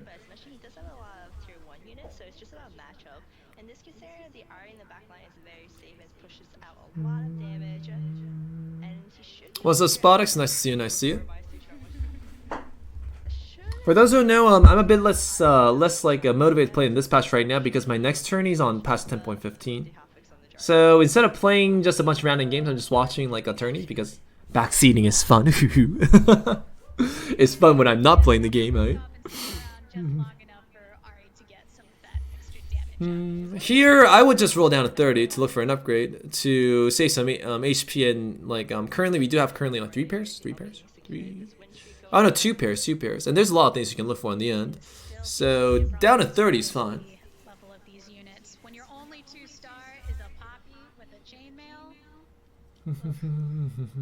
Come to Brazil, viva la Brazil. 3 hours, my lord. How about Guinsu Zaya. 50 gold, looking for Zaya 3-star. Thank God this one does not level to 6. Thank God. You don't really want to go for Zytex in the Force of Nature DLC because during the time for you to hit level, during the time until you find Zaya 3-star, you're gonna take a lot of damage usually, right? Usually you're gonna lose and take a lot of damage along the way. He's currently at 58 at stage 3. He can go down to maybe 40-ish until stage 3-7 if the opponents are strong enough. So it is very unrecommended to do so. Thankfully, he seems to be fairly strong so far, so he's doing okay-ish.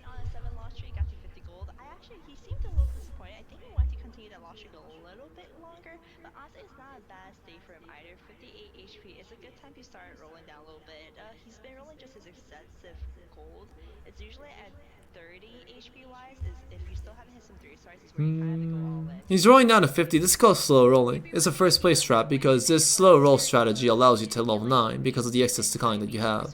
But you do need to win every fight after you find Zat 3-star. Kinda hard to get first place without those 3 stars though. Zaya, Fiora, and Jarvan. Jarvan usually doesn't happen that often because it's very contested. But it's gonna happen here, seems nice. Very close to it. Slow rolling has a lot of good upgrades, nice. Oh, Aries. Recon 3-star is also fine too. Warmonk, great itemization choice from Noel Pally. He is doing well though, he's going for a very good composition. The composition he's going for is a good comp, and his itemizations are fair. He has really good potential in this lobby so far.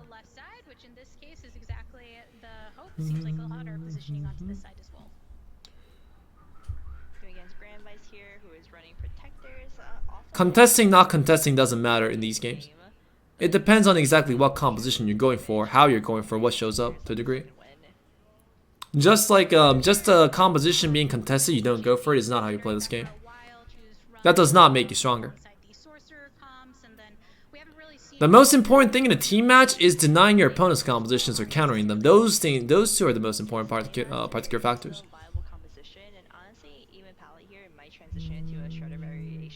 Rolling down, good trades. He can't find Fiora at this point. I guess he has to give up on Fiora. If you're in this situation, you give up on Fiora. There's only one Fiora anyways. Offensive and defensive. In the current patch, I see her more as a strong early to mid game, but falls off very quickly and towards late stage 4.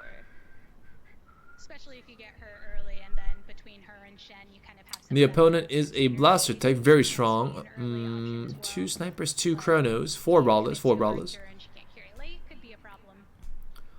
Kog'Maw's a house at this point. He's a strong carry, but not enough Bizaya, not enough Bizaya. But it's still running the brawler blaster composition. Woo, that Caitlyn. Dogma in the back, sitting with that Giant Slayer. Can't keep him alive though. Lowell Pally's composition is a real comp, guys. Like, you might think Green's Zaya not a real comp, but his items are really nice. 2 damage items on Zaya, 1 really good frontline tank item on Jarvan. His economy and his situation is ridiculously good too. His items are really nice, his build is really good, his economy is really nice as well too. So Lowell Pally right now is actually in a ridiculously good spot in actually getting like top 3 in the game. That's a very good Zaya start, especially with 58 HP too. You could be higher, you could be lower. Usually Zaya players are at 40, 38 HP until that point. But if he's at 58 with that situation, those items, he's actually in a really good spot right there. What is this? Chainmail, Bramble Vest, or a Shroud? Red buff? Does he have red buff? Oh, that's a free red buff. Nice. He can get red buff and a Shroud if he has to. Not sure if he'll make the Shroud. I think making is fine. Or does he want IE instead? No, he makes the Shroud. No need to risk it at that point.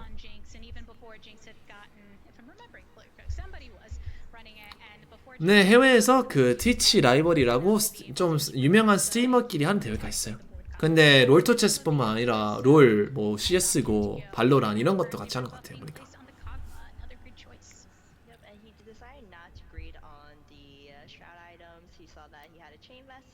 Currently, Height is going for a Cassiopeia composition with 4 Vanguards in front. In this lobby, 6 Vanguards is nice. The opponent does have Last Whisper, so you need 6 Vanguards here on that to a degree. He's rolling for Cassiopeia 2-star to maintain the advantage, but very strong at this point. Hyped is in a good spot to get top 4, for sure. This composition is really good for top 4.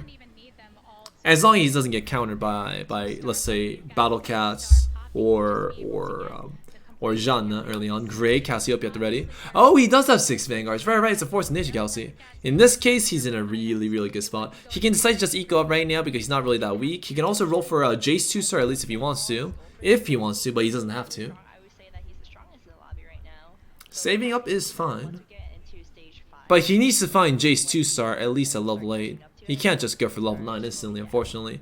Too bad he does not have he doesn't have that, what's it called? He doesn't have Bard, so he can't eco with that as well. So he has to win streak his way up in that point. Let's see if that can happen. Karma, the squishy one, get pulled, but the opponent does not have Jinx, that's fine. He does have Battle Cast, and Battle Cast do really well against Vanguard Mystic comps because of all the match damage they do. He also had red buff to deal damage to the opponents in the end. But pretty sure Mystics beat this. Mystics beat this. Vanguard Mystics are ridiculously strong during the mid game. Great composition choice from Life Tier. Jace at the ready, he can just chill. He can just chill eco now then. If he finds Jace, he can just go for level 9 at this point.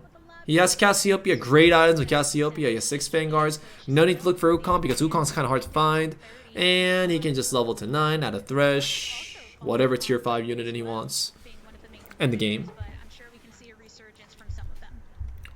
Usually the textbook transition for Mystic Vanguards is Aurelion Soul as a carry instead of Cassiopeia.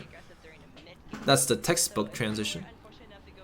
6 Vanguards against Zaya compositions, dude. Look at that Nihilus 1-star not die. Look at that Leona take damage right there, my lord. That is such a... Dude, that's when you smile. You look at the comp, you look at your Vanguards, and you smile at your opponent's damage, dude. My lord. Even if Zaya has Last Whispers, I can't kill that, for those who don't know. Like, even if you have Last Whispers against 6 Vanguards, you lose 600 armor, so Vanguards have like 300 armor still. That's a 70% damage reduction regardless. So you still have 4 Vanguard synergy. You still maintain 4 Vanguard synergy, even if you have even if you get Last Whispered with 6 Vanguards. That's why 6 Vanguards can't be countered by Last Whispers. That's why people, if they go for Vanguards, they just go for 6 or maybe 2. Right? They don't go for 4. And Last Whispers usually destroy 4 Vanguards. They can destroy 2 Vanguards early mid game, but mid late game they're only good against like 4 Vanguards. That's what the item's for. Because 2 Vanguards gets destroyed by like the composition anyways. Yeah, so he ended up So Hyped is a really good spot to get top 3, but usually this is a top 3 composition. The composition itself is limited late game. Gets destroyed by Janna too hard. they're discussing But we'll see though. Oh, these gauntlets. Fantastic item choice. Budget item. gloves onto the Great decision making from Hype there to pick these gauntlets to get the advantage in the early mid game, and that can help him hit level 8 or 9. the best Vanguard players, and then next to him It helps him hit level 8 or 9. He can go for level 9 with this setup. longest, and It's just strong enough. frontline tank that you want to get hit by. It's also making sure to position them far. Oh, dude, Hype plays so well even though he didn't play this game for a long time. Dude, how can you understand the meta and like play so well so fast? Going against Grand Vice, See, now that's talent right there, right? mind you. The fact that Cassiopeia has RFC is really great for her, just because out of most units, she has a very short range. Like, he can get a good placement in it. If this was like a qualifier tournament or anything, he can get a good placement regardless. Even if it was like, if he knows like what comp he's going for like that, like he can definitely get good placements in a real like a versus challenger like tournament for sure. That's talent. Nearly get cut in half. Jin 1 peanut damage, I know, right? That streak very strongly. It doesn't do it. This comp counter is ridiculous hard. Said Jace being such a main tank in the front line and still being able to put Grand Vice, not a good spot. He needs to find Jin 2-star and Tima 2-star. He can't go for level 9. He needs to keep rolling until he finds 4 cost 2-star, and that's it for him. So Grand Vice here selling his 4 snipers, interesting. 4 Vanguards at the rate 2. Karma 2 and the Axe. 4 like a snipers. 4 Dark Stars at the rate 2, I mean. His composition unfortunately still has just a team of 1, and then the Jinx, his second carry, is also a tier 1 unit. So this is gonna be a little bit rough for Grand Vice if he doesn't hit those carries, tier 2. 1 week of meta experience, no, that's good. relying on the fact that there's 4 snipers and that damage amplification to hopefully offset the fact that 3 of the 4 of these snipers are very under-leveled. Jin still able to get some damage output. Skill aspect exists in this game, guys. Like good players can just keep on winning, much more than like relatively like worse players. Going back to Skill aspects exist in this game, for sure. big win against Grand Vice. So like learning fast is also a very important skill aspect, especially understanding what the meta is, how to abuse that to a certain degree. Probably applied knowledge from other games. Soju also needs to roll until he finds like a Jinx 2-star for his carry damage. His itemization is a bit awkward because he only has 1 carry damage item on like a Jinx so far, but his composition is good. A Janna Jinx comp is very strong in general. And hey, I'm not gonna He also has Fizz for the extra damage potential too. He's gonna get that 2-star. He has a pair.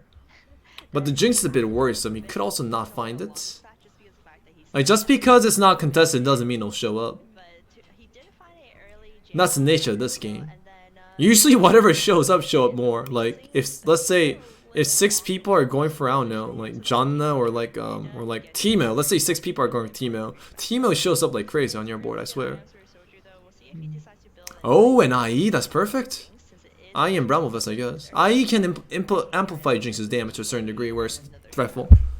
And not that far beyond. Also, he has Janna at the rate too. Guardian's is fine too. Guardians on Shroud is also fine. He has Janna too, so the Vanguard play will be no threat towards him whatsoever.